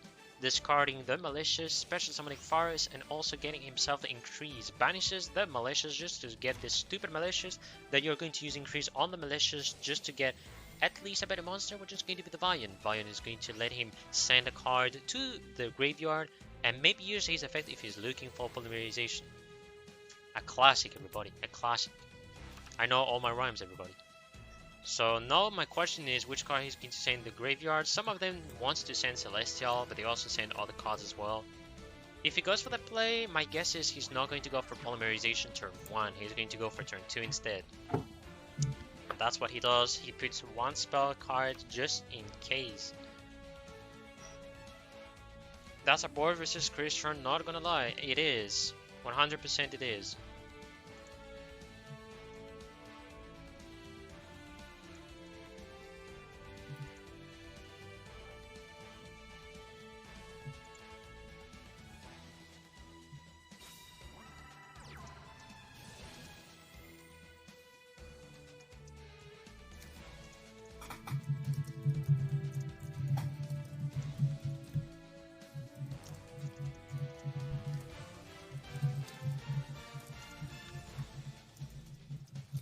What do we have now? So as you said, we have Christians, but like, I mean, it's see you later Christian, so you can have a lot of surprises with this deck in terms of how explosive it can be. So we are seeing first a Scrub Recycler being summoned. That can mean a ton of things, to be honest.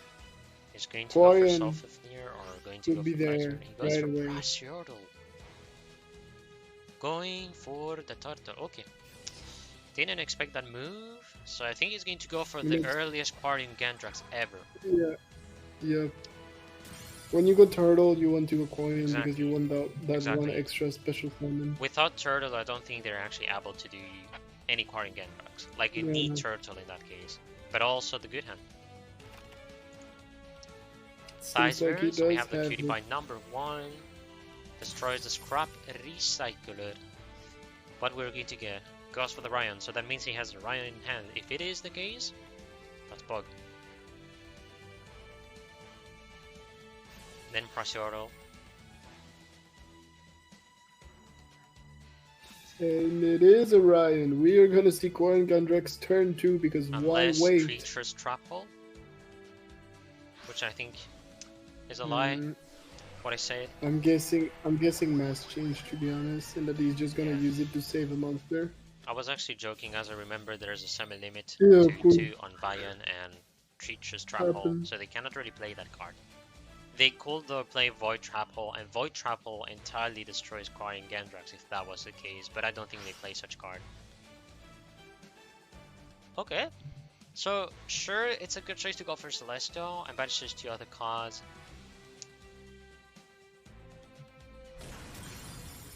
One attack. Turn for Novice. So I think he didn't want to do the damage deal because he mainly wanted to block the opponent to get Master of Fusion. I think that's why.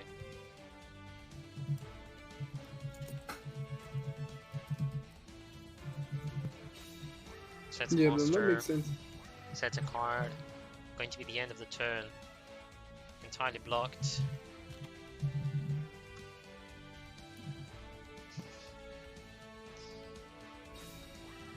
And it's going to be a Cosmic Cyclone on one of the cards. It's lottery time, he chooses the left side. On his side. For us it's going to be the right, but yeah. It was super greedy to resolve increase turn 1. You can say it's greedy, but it is better just to set up yourself with the monsters. I do agree that against Christian it is a bad thing because you will get your cards banished.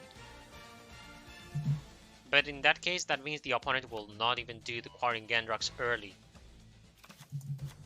I think Nobus wanted to force the opponent to go for the Quarrying Gandrax early, which is a risky move to do so as well.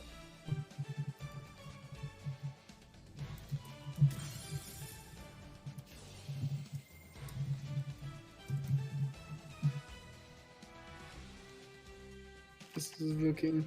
I mean, now, like, of course, he didn't attack to, like, thought, as you said, didn't want to proc the skill, but now he needs to push through this. Of course, the fact that he banished the monsters made it so that there was no issue, there was no coming back really out of nowhere from the hero deck, but at the same time, he now doesn't have lethal this turn, so he has to play it a little bit slower.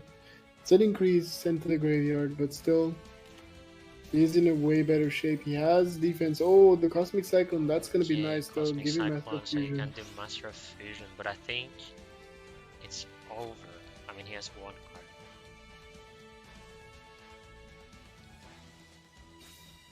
Sets the card.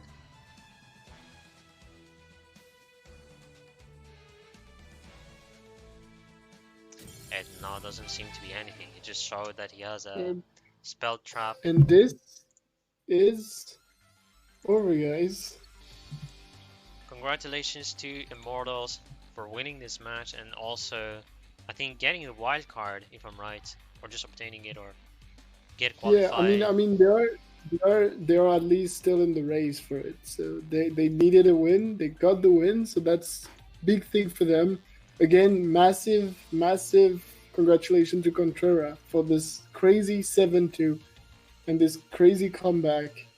And I mean, just GG to all the players. I mean, this match was actually a really good match. We've seen a lot of different decks, a lot of good play. Both sides of the players. Big congrats to both teams for sure. Lots of very nice plays, and interesting also to see some decks like Lunalights again. So all I can say is congratulations to both teams. And Yeah, I definitely. don't know, but I think I'm gonna have to end here as there's another game that funnily enough, guys, I'm going to be streaming again, so Disturbia, and it's Yeah. going to be on the main channel.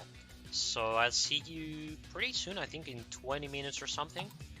And I think I'm going to end here. I'm sadly not really sure I'm going to have the time for an interview. So Go eat fast, man. Go eat fast.